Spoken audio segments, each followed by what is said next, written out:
मैं बस बाहर गया था मसालेदार स्नैक्स का एक पैकेट खरीदने, और जैसे ही घर लौटा मेरे पिता ने मुझे कसकर गले लगा लिया और गर्म आंसुओं के साथ रोने लगे। उन्होंने तो यहां तक कर दिया कि मेरे सामने घुटनों के बल झुक गए, जैसे किसी से भीख मांग रहे हों, और बोले, प्लीज, मैं तुमसे हाथ जोड़कर विनती करता हूं, अपना अवेकनिंग बीस्ट अपने छोटे भाई को दे दो।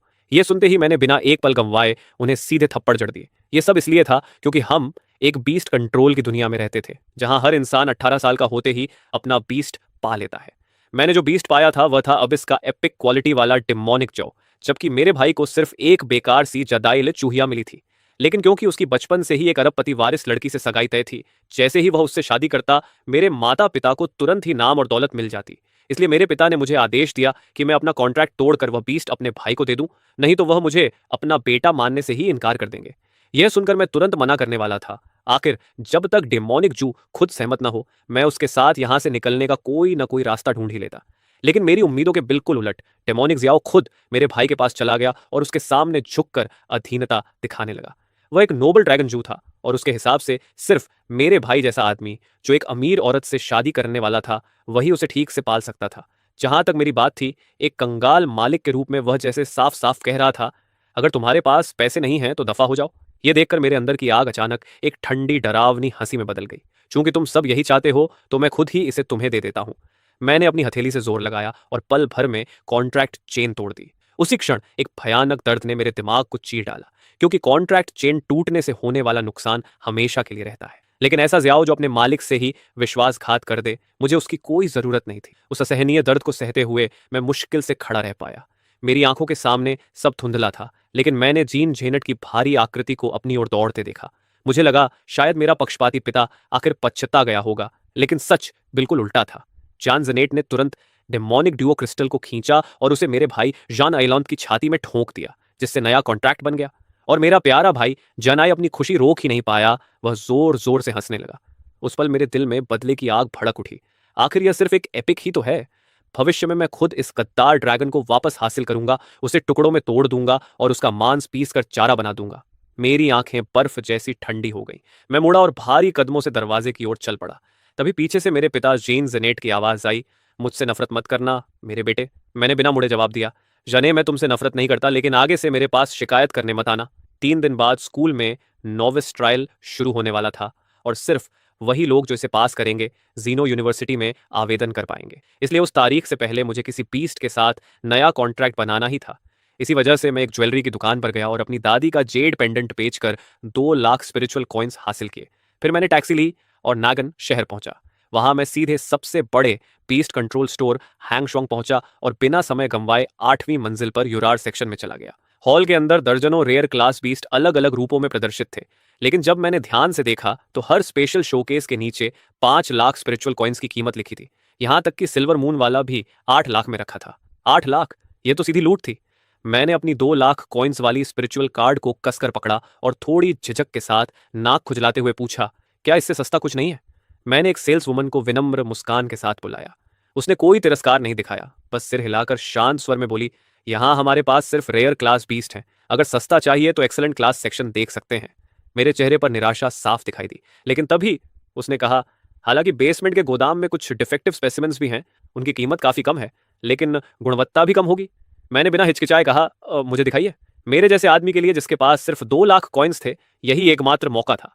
मैं उसके पीछे पीछे बेसमेंट तक गया। नीचे का माहौल भारी और ठंडा था। जंग लगी लोहे की पिंजरों को इधर उधर रखा गया था। मैं एक एक पिंजरे के बीच घूमते हुए अंदर की क्रीचर्स को ध्यान से देखता रहा, लेकिन कुछ भी खास नहीं मिला और मेरी निराशा बढ़ती जा रही थी। तभी अचानक एक कोने में रखे पिंजरे पर मेरी नजर पड़ी।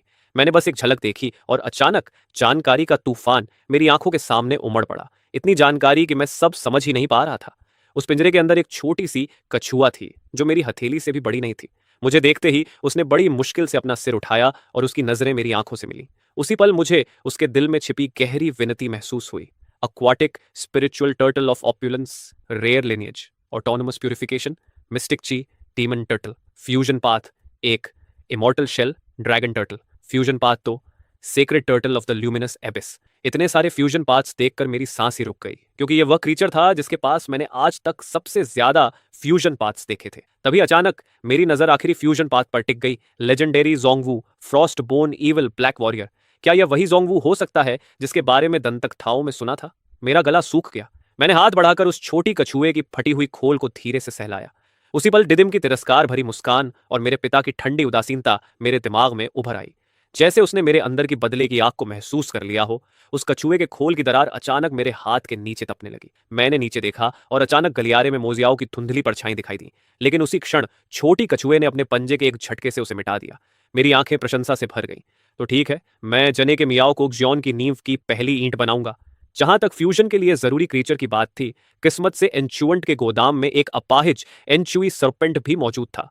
मैंने सावधानी से उस छोटी कछुए को उसके जंग लगे पिंजरे से निकाला और कोने में रखे एंचुई स्नेक के पिंजरे के पास गया। मैंने धीरे से उस एनुई सरपेंट को भी बाहर निकाला और सेल्समैन से कहा, नमस्ते, मैं ये दोनों ले रहा हूं। मेरी दृढ़ता देखकर सेल्समैन ने कोई बहस नहीं की। उसने कहा, ठीक है सर, हम इन्हें आपको मटेरियल प्राइस पर दे देंगे। हर एक 50,000 गोल्ड कॉइन्स का पड़ेगा। 50,000 मेरी क्षमता के अंदर था।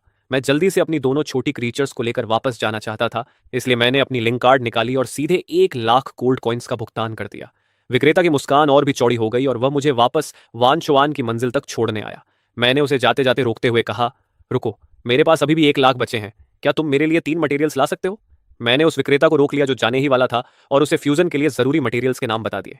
जैसे ही विक्रेता हॉल से बाहर गया, आसपास खड़े लोगों की निगाहें चुपके चुपके मेरी तरफ मुड़ने लगीं। किसी ने तिरस्कार से कहा, जरा इस आदमी को देखो, इसने सच में 2 अपाहिज क्रीचर्स खरीद लिए। दूसरा हंसते हुए बोला, लगता है गरीबी ने इसका दिमाग ही खराब कर दिया है। तीसरा बोला, ऐसी क्रीचर्स का करेगा क्या? इन्हें कैनन फॉडर बनाएगा क्या? उनकी तीखी हंसी मेरे कानों में गूंज उठी। मेरी हथेली में पड़ी छोटी कछुआ और छोटा सांप डरकर सिमट गए। शर्म और अकेलेपन से जैसे उनका दिल टूट गया हो, वे लगातार सिसक रहे थे। उनकी कांपती हुई देह मुझे अपनी हथेली में साफ महसूस हो रही थी। मैंने गुस्से से उन लोगों को घूरा जो हमें अपमानित कर रहे थे और धीरे से अपनी हथेली में मौजूद दोनों से कहा, इन लोगों की बातों पर ध्यान मत दो। तुम बिल्कुल भी कैनन फोडर नहीं हो। मैंने खुद तुम्हें चुना है और इसका मतलब है कि तुम दुनिया की सबसे बेहतरीन क्रीचर्स हो। मेरी बात सुनकर दोनों छोटी क्रीचर्स की आंखों में अविश्वास भर गया। उन्होंने धीरे धीरे अपने सिमटे हुए सिर उठाए और मेरी हथेली में मेरी तरफ देखने लगे। मैंने पूरी दृढ़ता के साथ सिर हिलाया। मेरी क्रीचर्स को चुनने का फैसला किसी और का नहीं है। तभी विक्रेता दौड़ता हुआ वापस आया और उसने मुझे 3 डिब्बे थमा दिए।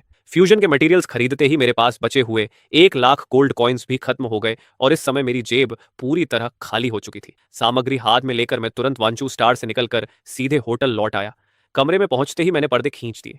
मुझे नहीं पता था कि फ्यूजन के दौरान क्या होने वाला है, लेकिन ऐसी चीज जो हर तर्क को चुनौती देती हो, उसे किसी को भी पता नहीं चलना चाहिए था। मैंने दोनों छोटी क्रीचर्स को देखते हुए कहा, अब मैं तुम्हें और ताकतवर बनाने वाला हूं।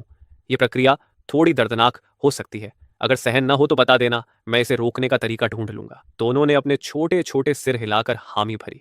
उन्होंने मन ही मन कसम खाई कि चाहे दर्द से मरना ही क्यों न पड़े, वे सहन करेंगे, क्योंकि वे अपने इतने अच्छे मालिक की रक्षा करने के लिए मजबूत बनना चाहते थे। मैंने तीनों डिब्बे खोले और फ्यूजन के लिए जरूरी सामग्री निकाली। चेन गुआनमिंग का एबिस, पानी और इटर्नल लव नॉट। चलो शुरू करते हैं। फ्यूजन की प्रक्रिया बिना किसी रुकावट के शुरू हुई, लेकिन दर्द इतना भयानक था कि आखिरकार दोनों छोटी क्रिएचर्स बेहोश हो गईं और उसके बाद भी उनकी हालत बेहतर नहीं हुई। उन्हें देखकर मेरा दिल कसकर सिकुड़ गया। मैंने धीरे से कहा, अगली बार इतना भी मत सहना। अगर तुम मजबूत न भी बनो, तब भी मैं हमेशा तुम्हारी देखभाल करूंगा। तभी अचानक एक सुनहरी रोशनी का विशाल स्तंभ दोनों को घेरते हुए पूरे कमरे में फट पड़ा। एक अदृश्य लहर दीवारों को पार करती हुई सीधे आसमान की ओर उठ गई। रोशनी इतनी तेज थी जैसे कमरे में छोटा सूरज उग आया हो, लेकिन सौभाग्य से कमरे की सारी दरारें बंद थीं, इसलिए इसने किसी का ध्यान आकर्षित नहीं किया। उसी समय नगनान शहर के लॉर्ड के महल में सुतिंगलन उस नई दूसरी दुनिया की दरार के बारे में चर्चा कर रहा था जो 6 महीनों से सबको परेशान कर रही थी। वह बोलने ही वाला था कि अगले ही पल धड़ाम मीटिंग टेबल के बीचों बीच लंबी दरार पड़ गई। सुटिंगलान की आंखें तुरंत सिकुड़ गईं। उसने खिड़की से बाहर शहर की ओर देखा और एक पवित्र भयावह ऑरा को महसूस किया। उसने अपने जीवन में कभी ऐसी शक्ति नहीं देखी थी। ऐसी ऑरा के प्रकट होने की सिर्फ 2 संभावनाएं थीं। या तो किसी दूसरी दुनिया की शक्तिशाली दरार सक्रिय हो रही थी, या फिर किसी का लेजेंडरी रैंक इनिशियल बीस्ट जन्म ले चुका था। लेकिन उसने तुरंत दूसरी संभावना को खारिज कर दिया, एक लेजेंडरी इनिशियल बीस्ट। ऐसा तो लगभग 1000 साल से नहीं हुआ था। अचानक नगनान में ऐसा कैसे हो सकता है? उसने गंभीर आवाज में आदेश दिया, गार्ड, नगनान के आसपास मौजूद सभी दूसरी दुनिया की दरारों की तुरंत जांच करो। उसी समय होटल के मेरे कमरे में सुनहरी रोशनी धीरे धीरे गायब हो चुकी थी। मैंने तुरंत छोटी कछुआ और छोटे सांप की हालत जांची और तब पता चला कि दोनों पूरी तरह बदल चुके थे। जो स्पिरिचुअल टर्टल पहले मेरी हथेली में समा जाती थी, वह अब लगभग एक बड़े टब जितनी हो चुकी थी। उसकी खोल की सारी दरारें गायब हो गई थीं और उनकी जगह सुपारी के पैटर्न जैसे चमकदार निशान उभर आए थे। वहीं पानी का सांप अब लगभग 1 मीटर लंबा हो चुका था और उसके सिर पर बर्फीले सुनहरे रंग का छोटा उभार उग आया था। उसकी काली पूंछ कछुए की खोल के चारों ओर लिपटी हुई थी और दोनों ऐसे लगे जैसे एक दूसरे से जुड़े हों। उन्हें अभी भी बेहोश देखकर मैंने राहत की सांस ली और जल्दी जल्दी उनकी नई जानकारी देखी। नेक्रोआइज शियोन, लेजेंडरी एप्टीट्यूड, फ्यूजन इम्पॉसिबल। मेरा दिल तेजी से धड़कने लगा। यह सचमुच एक लेजेंडरी रैंक एक्सपो बन चुका था। मैं हैरान रह गया। लेजेंडरी रैंक और इतनी भयानक क्षमता मैंने अब तक सिर्फ कार्यक्रमों में देखी थी, लेकिन अब यह सच में मेरे सामने था। अब ये दोनों मेरी पुरानी एबिस डेमोनिक जाव से भी कहीं ज्यादा शक्तिशाली थे। मैंने खुद को शांत करने की कोशिश की, लेकिन पिछली रात की विश्वासघात की याद बार बार मेरे दिमाग में लौट आती थी। मैंने मन ही मन कहा, जीन मुझे दोष मत देना अगर तुम्हारा बड़ा भाई तुमसे थोड़ा आगे निकल जाए। अगले ही दिन नोविस ट्रायल का दिन आ गया। नागनन हाई स्कूल के परीक्षा मैदान का प्रवेश द्वार छात्रों से भरा हुआ था। सभी अपने बीस्ट्स के बारे में चर्चा कर रहे थे और मजबूत टीममेट्स ढूंढ रहे थे, क्योंकि परीक्षा मैदान के डीमन बीस्ट्स बेहद खतरनाक थे और ज्यादातर लोगों के लिए टीम बनाना ही सबसे अच्छा विकल्प था। जैसे ही मैं पहुंचा, मेरी नजर एक बेहद परिचित आकृति पर पड़ी। उसी समय जान एक खूबसूरत और आकर्षक लड़की को गले लगाए हंसते बोलते खड़ा था। वह उसकी मंगेतर इनातिगे थी। उनके सिर के ऊपर अबिस का डिमोनिक लियो तैर रहा था। वे दोनों छात्रों की भीड़ से घिरे हुए थे, जो जान की खुशामद करने की कोशिश कर रहे थे। कोई बोला, चीफ जान, आप सच में कमाल हैं। एपिक लेवल एप्टीट्यूड वाला जू बुलाना कोई मजाक नहीं है। इस परीक्षा में पहला स्थान तो आपका ही होगा। तभी एक चापलूस ने मेरी ओर इशारा करते हुए कहा, चीफ, उधर देखो, वो तुम्हारा बड़ा भाई नहीं है। फिर उसने हंसते हुए कहा, क्या तुमने नहीं कहा था कि तुम्हारे भाई ने सिर्फ एक बेकार रजेदाइया बुलाया था? फिर यह कछुआ कहां से आ गया? मैंने एक ठंडी मुस्कान बनाई और चुपचाप उसे देखते रहने लगा। मैं देखना चाहता था कि मेरा प्यारा छोटा भाई अब खुद को कैसे समझाएगा। मेरी नजरें उस पर इतनी भारी पड़ रही थीं कि वह असहज हो गया। तभी उसकी बाहों में खड़ी इनातिगे बोल पड़ी, इसने जरूर उस राजेदाइल को फेंक दिया होगा। आखिर इतना घटिया जानवर तो कोई कुत्ता भी नहीं चाहेगा। और वैसे भी ये अब काफी समय से लिटिल आई का भाई नहीं रहा। आगे से बोलते समय ध्यान रखना, ये कचरा उसके लायक नहीं है। इतना कहकर इनातिगे फिर से जान की बाहों में सिमट गई। यह सुनकर मैं खुद को हंसने से रोक नहीं पाया। मेरा प्यारा छोटा भाई सच में हालात को अपने पक्ष में घुमाने में माहिर था। कब मैं वह निकम्मा बन गया जिसने एक रजेदाइले बुलाया था? लेकिन अभी बदला लेने का समय नहीं था। मैं परीक्षा के अंदर जाने तक इंतजार करूंगा, वहीं मौका ढूंढकर ब्याज समेत हिसाब चुकाऊंगा। जान ने मजबूर सा आह भरा और अभी भी इनातिगे को बाहों में लिए मेरी ओर बढ़ाया। क्यों बेकार में इस निकम्मी कछुए को यहां मरने के लिए लाए हो? मैंने ठंडी हंसी के साथ कहा, जान, तुम्हारे जैसा टैलेंट हो तो सच में तुम्हें फिल्म इंडस्ट्री में जाना चाहिए। फिर मैंने कहा, मैं तुमसे बहस नहीं करना चाहता, बस एक आखिरी सलाह देना चाहता हूं। मैं कुछ पल रुका और मेरी नजरों में साफ तिरस्कार था। कचरा आखिर कचरा ही रहता है। दूसरों की चीजें चुराने से यह सच नहीं बदलता कि तुम अंदर से बिल्कुल घटिया हो। इतना कहकर मैं मुड़ गया और वहां से चल पड़ा। जान मेरी पीठ को घूरता रहा और उसकी आंखों में गहरी हत्या की चमक उभर आई। कचरा बन जाने के बाद भी मुझे उकसाने की हिम्मत करता है, मैं तुम्हें सबक सिखाऊंगा। यह कहकर उसने नीचे मेरी पीछे चल रही कछुए की ओर देखा और आदेश दिया, अबिस, जू, इस गंदी कछुए की खोल तोड़ दो। जैसे ही उसके शब्द खत्म हुए, एबिस लियो बिजली की तरह आगे झपटा। उसकी बैंगनी ड्रैगन जैसी पूंछ बेहद तेज हो गई और सीधे मेरी ओर वार करने लगी। आसपास खड़े कई लोगों ने अजीब नजरों से मुझे देखा।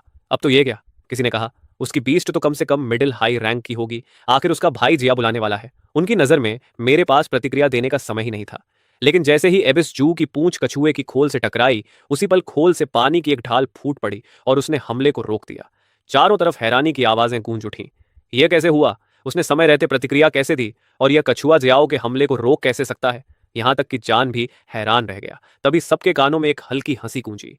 मैंने जान की ओर ठंडी मुस्कान के साथ देखा। मुझे पता था मेरा निकम्मा छोटा भाई चोरी छिपे हमला करने की कोशिश करेगा। चूंकि शुरुआत तुमने की है, तो अब यह मत कहना कि मैंने हाथ हल्का नहीं रखा। इतना कहकर मैं एक्स यू को हमला करने का आदेश देने ही वाला था कि तभी अचानक एक घंटी बज उठी। नोविस ट्रायल आधिकारिक रूप से शुरू हो चुका था। आसपास खड़े सारे छात्र तुरंत चारों तरफ फैल गए। मैंने हल्का सा भौहें सिकोड़कर हाथ उठाया और शुआम्बाओ को रोक दिया, जो हमला करने ही वाला था। जान ने मौका पकड़ लिया, इनाटिगे का हाथ पकड़ा और तेजी से प्रवेश द्वार की ओर भाग गया। जाते जाते उसने पीछे मुड़कर मुझे उकसाया, कचरे, अंदर पहुंचकर देखना तुम कैसे मरोगे। मैंने तिरस्कार भरी मुस्कान दी और बिना समय गंवाए एग्जाम्बाओ के साथ जंगल की ओर बढ़ गया। परीक्षा के क्षेत्र में इस समय मैं एक घने हरे जंगल के बीच खड़ा था। आसमान में अलायंस टूर्नामेंट के लगाए हुए कई डिटेक्शन स्फीयर्स तैर रहे थे, जो पूरे इलाके पर नजर रख रहे थे। नियमों के अनुसार मुझे डीमन बीस्ट्स को मारकर पॉइंट्स हासिल करने थे, ताकि मैं पूरी अलायंस में टॉप 1000 में जगह बना सकूं। मैंने समय देखा, परीक्षा खत्म होने में सिर्फ 3 घंटे बचे थे। मुझे जल्दी करना था। मैंने कहा, जाम्बाओ, इस बार हमें किसी भी हालत में पहला स्थान लेना है। जाम्बाओ वही नाम था जो मैंने शू को दिया था ताकि उसकी असली पहचान छिपी रहे। जाम्बाओ ने भारी सिर हिलाया, उसकी आंखों में दृढ़ निश्चय था। मैंने मुस्कुराते हुए कहा, और उस बदमाश को भी सजा देनी है जिसने अभी हमला किया था। मैं उसके सिर पर हाथ फेरते हुए उसे जंगल के ओर अंदर ले गया। जल्द ही हमारी नजर पहली डीमन बीस्ट पर पड़ी। 2 मीटर लंबा एक विशाल भेड़िया, जिसका फर नीला चांदी जैसा चमक रहा था और उसके दांतों के बीच बिजली कड़क रही थी। Thunder pressure wolf, bronze rank level 2, पहली ही बीस्ट लेवल 2 की और ऊपर से लाइटनिंग टाइप थी। आम लोगों के लिए यह बेहद खतरनाक संकेत था, जरा सी गलती और मौत है। लेकिन मेरी नजरों में पूरा आत्मविश्वास था। मैंने आदेश दिया, जाम्बाओ, इसे खत्म कर दो, सोंगू शील्ड इस्तेमाल करो। सोंगू तो इसी पल का इंतजार कर रहा था। अपनी मेटामॉर्फोसिस के बाद यह उसकी पहली लड़ाई थी। मालिक का आदेश सुनते ही गहरे नीले पानी की एक लहर उसके शरीर के चारों ओर फैल गई। वह सीधे भेड़िए पर झपटा और पानी की वह लहर आसानी से थंडरवुल्फ के बिजली भरे काटने को रोक गई, यहां तक कि उसके 2 दांत भी तोड़ दिए। भेड़िया पीछे उछलकर एक पेड़ से जा टकराया। मैंने तुरंत आदेश दिया, तियनशुन इस्तेमाल करो। शांबाओ ने मुंह खोला और गहरे नीले पानी की धुंध बाहर छोड़ी। भेड़िया बचने का मौका भी नहीं पा सका और पूरी तरह उस धुंध में घिर गया। एक भयानक चीख गूंजी, फिर धुंध छोड़ गई और जमीन पर सिर्फ पानी से धुला हुआ एक साफ कंकाल बचा। उसी क्षण एक एनर्जी स्फीयर भेड़िए की हड्डियों से उठी और जाम्बाओ के शरीर में समा गई। मैं साफ महसूस कर सकता था कि उसके अंदर बदलाव हो रहा है। मेरा अनुमान था कि अगर हम एक और लेवल 2 बीस्ट मार लें तो जाम्बाओ भी लेवल 2 तक पहुंच जाएगा। लेकिन सबसे हैरानी की बात यह थी कि छोटे चोंगवू ने उस थंडर वुल्फ को एक ही वार में खत्म कर दिया था। मैंने खुशी से कहा, एक्सबाओ, तुम कमाल हो। मैं उसे गोद में लेने के लिए झुका, लेकिन देखा कि वह रो रहा था। तब मुझे समझ आया, छोटा बस भावनाओं से भर गया था। वह इतने लंबे समय तक वंशों के अंधेरे और उदास गोदाम में कैद रहा था, हर दिन अपमान और ताने सहता रहा था। अब आखिर उसे रोशनी दिखाई दे रही थी और उसके भीतर जमा सारी पीड़ा बाहर निकल रही थी। मैंने हाथ बढ़ाकर उसके सिर को सहलाया और धीरे से कहा, वे अंधेरे दिन अब कभी वापस नहीं आएंगे। एक दिन तुम दोनों दुनिया की सबसे ताकतवर बीस्ट्स बनोगे। दोनों ने आंसू भरी आंखों से जोर से सिर हिलाया और मन ही मन कसम खाई कि वे अपने मालिक की रक्षा अपनी जान देकर भी करेंगे। जब जाम्बाओ पूरी तरह शांत हो गया तो हम फिर से जंगल के अंदर शिकार ढूंढने निकल पड़े। भेड़िए के साथ हुए अनुभव के बाद हमने तय किया कि इस बार और भी ताकतवर डीमन बीस्ट्स का शिकार करेंगे। परीक्षा का क्षेत्र बेहद विशाल था। लगभग 10 मिनट बाद आखिरकार हमें दूसरी डीमन बीस्ट मिल गई। ये एक जहरीला पॉइजन टेल स्कॉर्पियन था, ब्रॉन्ज रैंक लेवल 2। हालांकि पॉइजन टेल स्कॉर्पियन भी पॉइजन टाइप की बीस्ट थी, लेकिन उसकी ताकत एक शू के सामने बिल्कुल भी नहीं टिकती थी। टियनशू ने उस स्कॉर्पियन को पूरी तरह घेर लिया और कुछ ही सेकंड में वह सड़ चुकी लाश में बदल गया। उसी समय उसके शरीर से एक एनर्जी स्फीयर उठी और सीधे जाम्बो के माथे में समा गई। मैंने तुरंत उसकी जानकारी जांची। श्वाम्बाओ सीधा ब्रॉन्ज रैंक लेवल 2 पर पहुंच चुका था। मुझे खुश होने का मौका भी नहीं मिला कि अचानक मेरे दिमाग में मानसिक शक्ति की एक बड़ी लहर उमड़ पड़ी और मेरा अपना स्तर भी ब्रॉन्ज रैंक 2 तक पहुंच गया। एक बीस्ट मास्टर का स्तर उसकी बीस्ट्स के स्तर पर निर्भर करता है और जैसे जैसे मानसिक शक्ति बढ़ती है वैसे वैसे और भी बीस्ट्स के साथ पैट करने की संभावना बनती है। मैंने हाथ बढ़ाकर छोटे शू के सिर को सहलाया। मैं बेहद खुश था। इसके बाद मैं एक्सबो को साथ लेकर पूरे जंगल में ऊंचे स्तर की डीमन बीस्ट्स ढूंढने निकल पड़ा। चाहे वे रैंक 1 की हो या रैंक 2 की, हमने सबको खत्म कर दिया और मेरे पॉइंट्स तेजी से बढ़ते चले गए। इसी समय नागनन हाई स्कूल के मॉनिटरिंग रूम में प्रभारी वांग अलायंस हेडक्वार्टर्स को सर्विलांस वीडियोस अपलोड करने में व्यस्त था। तभी उसके पीछे कदमों की आवाज आई। वह स्कूल के प्रिंसिपल ल्यू फेंग थे। वे तेज कदमों से आगे आए और उनकी नजर बड़ी स्क्रीन पर दिख रहे रैंकिंग लिस्ट पर टिक गई। उन्होंने पूछा, हमारे कितने छात्र टॉप 1000 में हैं? वांग ने सिर हिलाते हुए कहा, इस साल का स्तर पिछले साल से भी कमजोर है। अभी तक सिर्फ 3 छात्र ही उसमें पहुंचे हैं। यह सुनकर लुई फेंग ने निराशा से सिर हिलाया। वांग ने आगे कहा, और उनमें भी सिर्फ चनाई, जिसने एपिक रैंक फ्यूजन बीस्ट बुलाया है, वही टॉप 200 में पहुंच पाया है। उसके पॉइंट्स मुश्किल से 1000 के आसपास हैं। बाकी 2 छात्र 800वीं रैंक से नीचे ही हैं। यह सुनकर ल्यू फेंग ने गहरी सांस ली और बोले, इस साल पूरी अलायंस की स्थिति अच्छी नहीं है। अभी तक केवल लगभग 200 प्रतिभागी ही 1000 पॉइंट्स तक पहुंच पाए हैं। अगर यही हाल रहा तो इस साल भी हम इनर डीमन क्लैन के खिलाफ होने वाली वर्ल्ड चैलेंज हार जाएंगे। वांग ने भी निराशा से आह भरी, अगर अलायंस इस साल भी हार गया तो ये हमारी लगातार 10वीं हार होगी। कितना शर्मनाक रिकॉर्ड होगा। वह फिर से प्रतिभागियों के वीडियोस छांटने के लिए मुड़ ही रहा था कि अचानक उसकी नजर बड़ी स्क्रीन के सबसे नीचे उभरे एक नाम पर पड़ी, चानलिंग नागनन हाई स्कूल। वांग के होंठों पर हल्की मुस्कान आई, क्योंकि वह यह खबर प्रिंसिपल को बताने ही वाला था। लेकिन तभी उसने देखा कि वह नाम रैंकिंग में रॉकेट की तरह ऊपर चढ़ने लगा। पलक झपकते ही वह 500वीं रैंक तक पहुंच गया। वांग चिल्लाया, प्रिंसिपल जल्दी देखिए। ल्यू फेंग जो बाहर जाने ही वाले थे तुरंत मुड़े और रैंकिंग की ओर देखने लगे। इतने छोटे से समय में मेरा नाम सीधे 100वीं रैंक तक पहुंच गया था। लेकिन यह सब नहीं था। मेरे नाम के पास दिख रहे पॉइंट्स डरावनी रफ्तार से बढ़ते जा रहे थे। वे सीधे 2000 पॉइंट्स को पार कर गए। लियू फेंग की आंखें सिकुड़ गईं। वे उस नाम को घूरते रह गए। ये पॉइंट्स इतनी डरावनी गति से कैसे बढ़ रहे हैं? वांग की पहली प्रतिक्रिया यही थी कि यह कोई डेटा एरर है। आखिर जान जैसा प्रतिभागी, जिसकी क्रिएचर एपिक रैंक की थी, उसके पास भी मुश्किल से 1000 पॉइंट्स थे। फिर यह लड़का कुछ ही मिनटों में उसे न सिर्फ पकड़ कैसे सकता है, बल्कि उससे 1000 पॉइंट्स आगे कैसे निकल सकता है? उसने तुरंत सारे डेटा जांचने शुरू कर दिए और यहां तक कि अलायंस हेडक्वार्टर्स को भी रिपोर्ट भेज दी। लेकिन अंतिम परिणाम साफ था, कोई गलती नहीं थी। लियू फेंग और वांग खुद को शांत रखने की कोशिश कर रहे थे, लेकिन उनके होठों पर उत्साह भरी मुस्कान छिप नहीं पा रही थी। उसी समय मेरे पॉइंट्स 3000 पार कर चुके थे और मैं सीधे अलायंस के टॉप 10 में पहुंच चुका था। अब मुझे पहले स्थान तक पहुंचने के लिए सिर्फ 600 पॉइंट्स और चाहिए थे और मेरी गति जरा भी धीमी नहीं हो रही थी। लुई फेंग ने जोर से आदेश दिया, जल्दी उसकी सर्विलांस वीडियो स्क्रीन पर दिखाओ। फिर उन्होंने कहा, अगर मैं गलत नहीं हूं तो यह जान का बड़ा भाई है, लेकिन मैंने तो सुना था कि उसने सिर्फ एक साधारण क्लास का राजेदाइल बुलाया था। अब वांग भी स्थिति की गंभीरता समझ चुका था। उसने तुरंत मेरी लाइव वीडियो स्क्रीन पर दिखा दी। मेरा नाम रैंकिंग में तेजी से ऊपर चढ़ता जा रहा था और अब मैं सीधे पहले स्थान पर पहुंच चुका था। मेरे पॉइंट्स भी 5000 पार कर चुके थे। स्क्रीन पर लाइव इमेज स्थिर हुई और सबकी नजरें उसी पर टिक गईं। उस समय मैं छोटे जोंगवू के साथ एक बहते हुए झरने के किनारे किनारे जंगल की गहराई में आगे बढ़ रहा था। ध्यान से देखने पर साफ पता चल रहा था कि इंसान और बीस्ट दोनों ही ब्रॉन्ज रैंक 4 तक पहुंच चुके थे। मैंने हाँफते हुए पूछा, जाम्बो, क्या तुम्हें सच में यकीन है कि जंगल की गहराई में लेवल 6 डीमन बीस्ट की मौजूदगी महसूस हुई है? मैं इतनी तेज दौड़ा था कि सांस फूल गई थी। छोटे एक्सो ने दृढ़ता से सिर हिलाया। उसकी आंखों में दृढ़ निश्चय था। मैंने कहा, ठीक है, आधे घंटे में हम देखेंगे कि लेवल 6 डीमन बीस्ट कितनी ताकतवर होती है। 10 मिनट बाद हमें सचमुच bronze rank level 6 demon beast मिल गई, एक स्पाइन बैक पेयर। उस काले भूरे कांटेदार पीठ वाले भालू को देखते ही मुझे ऐसी ऑरा महसूस हुई जो लो लेवल बीस्ट से बिल्कुल अलग थी। अगर जायोनवू लेवल 5 पर होता तो मुझे जरा भी डर नहीं होता, लेकिन अभी वह सिर्फ लेवल 4 था। ये पूरे 2 लेवल्स का अंतर था। और सबसे परेशान करने वाली बात यह थी कि वहां मैं अकेला नहीं था। 5 लोगों की एक टीम उस स्पाइन बैक बेयर के दबाव में पीछे हटती जा रही थी और जल्द ही वे झरने के पास गिरने वाले थे।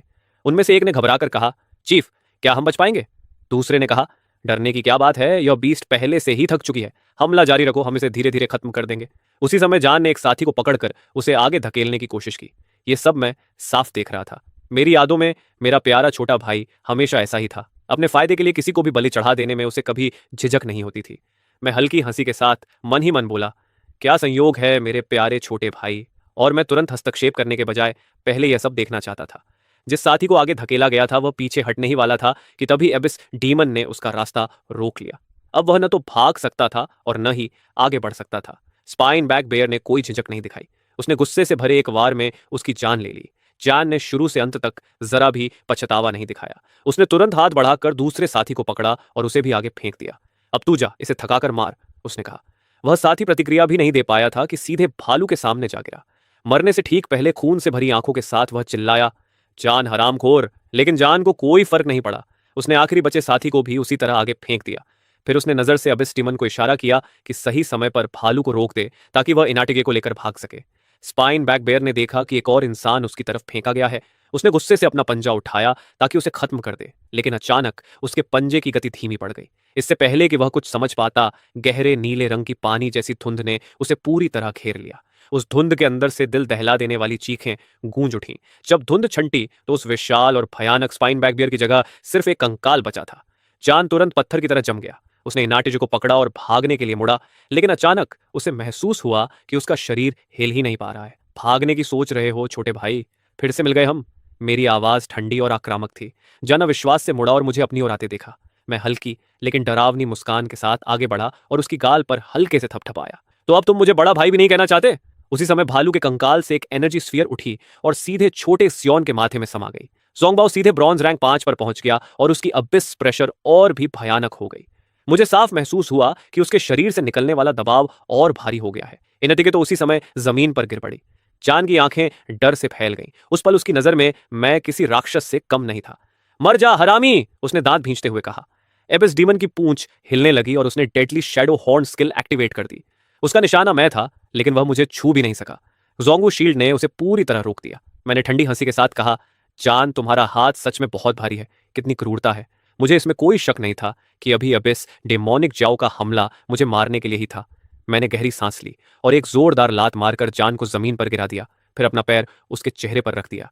क्या तुम, पापा और माँ ने कभी सोचा था कि ऐसा दिन भी आएगा कभी कभी तो सच में मन करता है कि तुम्हें मार डालूं। जान पहले कभी मौत के इतना करीब नहीं आया था। उसकी आंखों में डर साफ दिख रहा था और उसकी आवाज कांप रही थी। क्यों? ये घटिया कछुआ इतना ताकतवर कैसे हो सकता है? ये परीक्षा का क्षेत्र है, तुम मुझे मार नहीं सकते। वह लगभग चीख पड़ा। डर से उसका पूरा शरीर कांप रहा था। मैंने ठंडे स्वर में कहा, बिल्कुल, मैं तुम्हें नहीं मारूंगा। मैंने अपना पैर हटाया और उस डेमोनिक जियाओ की ओर मुड़ा जिसे शुआम बाओ पहले ही काबू में कर चुका था। लेकिन मैं अपना ब्याज जरूर वसूल करूंगा। मैंने आदेश दिया, शुआम बाओ, इस घटिया जियाओ को दबाकर रखो। शुआम बाओ ने गरजते हुए और भी भयानक एबिस प्रेशर छोड़ी। एबिस डेमोनिक लियो सीधे आसमान से गिर पड़ा। स्वाम बाओ उससे 2 रैंक्स ऊपर था, इसलिए वह बिल्कुल भी मुकाबला नहीं कर सकता था। मेरी आंखों में मजाक भरी चमक थी। मैंने अपनी जेब से एक छोटा चाकू निकाला और सीधे जियाओ की चमकती फॉस्फोरस जैसी स्केल्स पर चीरा लगा दिया। जान डर से चिल्लाया, तुम मेरे डेमोनिक जियाओ के साथ क्या कर रहे हो? मैंने हंसते हुए कहा, तुम्हारा डेमोनिक जियाओ? मैंने उसकी उल्टी स्केल को निशाना बनाया। एक झटके में चाकू घुसाया और मांस का टुकड़ा उखाड़ लिया। एबिस डेमोनिक जियाओ दर्द से चीख उठा, लेकिन शुआम्बाओ के दबाव में वह हिल भी नहीं सकता था। फिर मैंने चाकू उसकी सिर पर उभरे काले उभार की ओर किया और उसे भी मांस समेत उखाड़ लिया। रुक जाओ राक्षस! जान की आंखें खून से भर गई थीं। वह उसी समय मुझे मार डालना चाहता था, लेकिन उसी क्षण आसपास की जगह अचानक कांप उठी।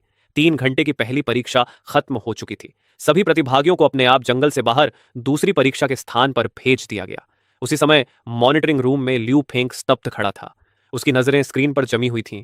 स्क्रीन पर जमी आखिरी तस्वीर में मेरे प्रति स्पष्ट प्रशंसा झलक रही थी। यह लड़का सच में निर्दयी है। दूसरी तरफ वांग अलायंस हेडक्वार्टर्स को आखिरी वीडियो क्लिप्स अपलोड कर रहा था। परीक्षा की रैंकिंग भी पूरी हो चुकी थी। पहला स्थान जीन लिन, नागन हाई स्कूल, 10,860 पॉइंट्स। दूसरे स्थान पर सुचियाओ श्याओ था, जिसके पास सिर्फ 2,600 पॉइंट्स थे। लुई फेंग स्क्रीन के सबसे ऊपर चमकते नाम को घूर रहा था। उसका दिल तेजी से धड़कने लगा। नगनान ने पूरे अलायंस में पहला एस रैंक प्रतिभागी पैदा कर दिया था। उसे याद नहीं था कि आखिरी बार उसने इतनी उत्तेजना कब महसूस की थी। वह अभी संभल भी नहीं पाया था कि मॉनिटरिंग रूम का दरवाजा लात मारकर खोल दिया गया। शहर की मालकिन सुतिनलन तेज कदमों से अंदर आई। लियो वाई फेंक को देखते ही उसने पूछा, प्रिंसिपल लियो, यह जेएन लिंग का मामला क्या है? अलायंस हेडक्वार्टर्स लगातार मुझे फोन कर रहा है। लियो फेंक ने कड़वी मुस्कान के साथ सिर हिलाया। उसने पूरी घटना बताई और आखिर में स्क्रीन पर जमी तस्वीर की ओर इशारा किया। सब कुछ इस बीस्ट के कारण है। 60 साल में मैंने ऐसा कभी नहीं देखा। सुतिनलन स्क्रीन पर दिख रहे झोंगबाओ को घूर रही थी। तुम कहना चाहते हो कि इस कछुए और काले सांप के फ्यूजन ने एक ही वार में स्पाइन बैक बियर को मार दिया? लियू फेंग ने सिर हिलाया। सुतिनलन अब भी विश्वास नहीं कर पा रही थी। एक रैंक 5 टर्टल, जो मुश्किल से एक टब जितना बड़ा है, उसने रैंक 6 स्पाइन बैक बियर को लेवल जंप करके मार दिया। लेकिन तथ्य सामने थे। लियू फेंग ने कहा, हम उससे सीधे तभी पूछ पाएंगे जब परीक्षा खत्म होगी। अभी दूसरे स्तर की सर्विलांस दिखाओ। जब मैंने दोबारा आंखें खोली तो एक्सपो और मैं लगभग 100 मीटर व्यास वाले एक कमरे में खड़े थे। चारों तरफ की दीवारें जिजिनशी पत्थर से बनी थीं। पूरे कमरे में सिर्फ मैं और एक्सनबो ही थे। मैंने अभी अभी काटा हुआ ड्रैगन हॉर्न अपनी जेब में रख लिया। जान का डेमोनिक जिया बुरी तरह घायल हो चुका था। मैंने सोचा, अब वह शिंगो यूनिवर्सिटी नहीं जा पाएगा। यह सोचकर मेरे चेहरे पर हल्की मुस्कान आ गई। दूसरी परीक्षा अब डीमन बीस्ट्स को ढूंढकर मारने की नहीं थी, बल्कि यह देखने की थी कि हर प्रतिभागी ऑटोमेट्स के हमलों के सामने कितनी देर तक जीवित रह सकता है। जितना ज्यादा समय तक जीवित रहोगे, उतने ज्यादा पॉइंट्स मिलेंगे। जैसे ही मैंने खुद को तैयार किया, कमरे का पत्थर का दरवाजा खुला और यंगंग सिटी द्वारा बनाया गया एक कॉम्बैट ऑटोमेट अंदर आ गया। एक bronze level second tier test automate. जैसे ही वह अंदर आया, उसने एक पल भी बर्बाद नहीं किया और शू को नजरअंदाज करते हुए सीधे मेरी तरफ दौड़ पड़ा। मैंने तुरंत आदेश दिया, शुआम्बाओ, इसे खत्म करो। मेरे आदेश पर ज़ैम्बो ने पहले अपनी अबिस प्रेशर से उसकी गति धीमी कर दी और फिर अपनी गहरी काली कोरोजन मैजिक से उस ऑटोमेट को गलाकर पिघले हुए लोहे में बदल दिया। मैं अपने से 5 मीटर दूर पड़े उस पिघले धातु के ढेर को देखता रहा और गहरी सांस ली। अब मुझे समझ आ गया कि इस दूसरी परीक्षा की असली खासियत क्या है। टेस्ट ऑटोमेट का मुख्य लक्ष्य बीस्ट नहीं बल्कि बीस्ट मास्टर होता है। जैसे ही मुझे यह समझ आया, मैं तुरंत ज़ैम्बो के पीछे छिप गया। भले ही मैं ब्रॉन्ज रैंक लेवल 5 तक पहुंच चुका था, फिर भी मैं एक आम इंसान से ज्यादा मजबूत नहीं था। जब तक कोई बीस्ट मास्टर डायमंड रैंक तक नहीं पहुंचता, वह अपने असली टैलेंट्स को जागृत नहीं कर सकता। उससे पहले उसकी शारीरिक ताकत में कोई खास फर्क नहीं होता।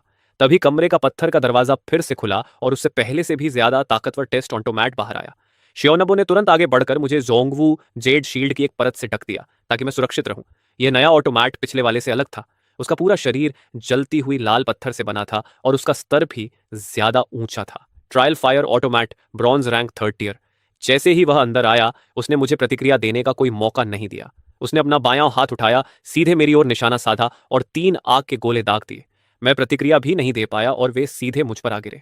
सौभाग्य से सियोन बाओ के सोंगवू जेड की वजह से मुझे कोई चोट नहीं आई। 3 मिनट बीत गए। जब bronze rank 5th tier lightning trial automat भी नष्ट हो गया तो उसके बाद जो ऑटोमैट्स आने लगे वे पहले से अलग थे। मैं धीरे से दीवार के पास खिसक गया और पत्थर के दरवाजे से निकलते 2 नए टेस्ट ऑटोमैट्स को ध्यान से देखने लगा। ट्रायल वुड ऑटोमैट और ट्रायल अर्थ ऑटोमैट दोनों ही ब्रॉन्ज रैंक 5th टियर के थे। उसके बाद वे संख्या के बल पर हमला करने वाले थे। मैं लगातार उनसे दूरी बनाकर रखे हुए था, क्योंकि अगर उनका एक भी वार मुझ पर पड़ जाता तो मेरी परीक्षा यहीं खत्म हो जाती। उसी समय मॉनिटरिंग रूम में शहर के लॉर्ड सुटिंगलन आखिरकार मेरी असली प्रतिभा को समझ चुका था और अब उसे मेरे एस रैंक स्कोर पर कोई शक नहीं था। लेकिन तभी उसने कहा, रुको, ये अब सिर्फ एस रैंक नहीं रहा। अलायंस रैंकिंग के हिसाब से इसका स्कोर अब 20,000 पॉइंट्स पार कर चुका है। यह अब पहला एसएस रैंक बन चुका है। सुटिंगलन की आंखें सिकुड़ गईं और वह स्क्रीन पर चमकते मेरे नाम को घूरने लगा। एलिनियस जिंगो में आखिरी बार एसएस रैंक कब आया था? 1000 साल पहले या 2000? उधर परीक्षा के स्थान पर मैं एक और टेस्ट मैकेनिज्म पार कर चुका था। अभी तक मैं 9 मिनट से ज्यादा समय तक जीवित रह चुका था, लेकिन मुझे पता था कि अब ज्यादा देर तक टिकना मुश्किल होगा। कमरे के अंदर मौजूद 10 bronze rank 5th tier automates अचानक बदलने लगे। उनके सीने में लगे कोर्स तेजी से घूमने लगे और उनके अलग अलग एट्रीब्यूट्स एक दूसरे में मिलकर अंत में एक विशाल 5 मीटर ऊंचा रेनबो कलर्ड कंपोजिट ऑटोमेट बन गए। मैंने दांत मींच लिए। तो यह भी संभव है, उस कंपोजिट जायंट ऑटोमेट का स्तर तेजी से बढ़कर सिल्वर रैंक तक पहुंच गया। यहां तक कि सबसे ताकतवर एक्सबॉ भी उसके सामने ज्यादा देर तक टिक नहीं सकता था। जैसा कि उम्मीद थी, अंत में हम हार गए। हमारा सर्वाइवल टाइम ठीक 1000 सेकंड्स पर जाकर रुक गया और अंतिम स्कोर 30,000 पॉइंट से भी ऊपर पहुंच गया। Final evaluation SSS rank. सुटिंगलन यह देखकर इतना स्तब्ध रह गया कि कुछ बोल ही नहीं पाया। एसएसएस रैंक स्कोर, उसने अपने जीवन में कभी ऐसा नहीं सुना था। पूरी शाइनिंग अलायंस के हजारों साल के इतिहास में कभी किसी ने 30,000 पॉइंट्स पार नहीं किए थे। जब अलायंस ने यह परीक्षा डिजाइन की थी और यह सीमा तय की थी, तब किसी ने कल्पना भी नहीं की थी कि कोई इसे पार कर सकता है, क्योंकि इस सीमा को पार करने के लिए जिस बीस्ट की जरूरत थी वह कम से कम लेजेंडरी रैंक का होना चाहिए था, और वह भी कोई साधारण लेजेंडरी नहीं। तभी सुटिंगलन को अचानक याद आया कि कल नागनन सिटी में एक बेहद शक्तिशाली एनर्जी फ्लक्चुएशन हुआ था। उस समय उसने सोचा था कि शायद किसी दूसरी दुनिया की नई दरार खुली है, लेकिन अब उसे समझ आ गया कि असली वजह क्या थी। उसी समय मैं एक्सबो के साथ परीक्षा के क्षेत्र से बाहर निकल चुका था और शुरुआती परीक्षा के प्रवेश द्वार पर वापस आ गया था। बाकी प्रतिभागी दूसरी परीक्षा खत्म होते ही बहुत पहले जा चुके थे, इसलिए वहां ज्यादा लोग नहीं बचे थे। लेकिन जैसे ही मैं प्रवेश द्वार पर पहुंचा, मेरे पीछे से एक पागलपन भरी चीख गूंज उठी, मैं तुम्हें मार डालूंगा। पता चला कि अबिस डीमन के घायल होने के बाद जान दूसरी परीक्षा में 3 सेकंड भी नहीं टिक पाया था।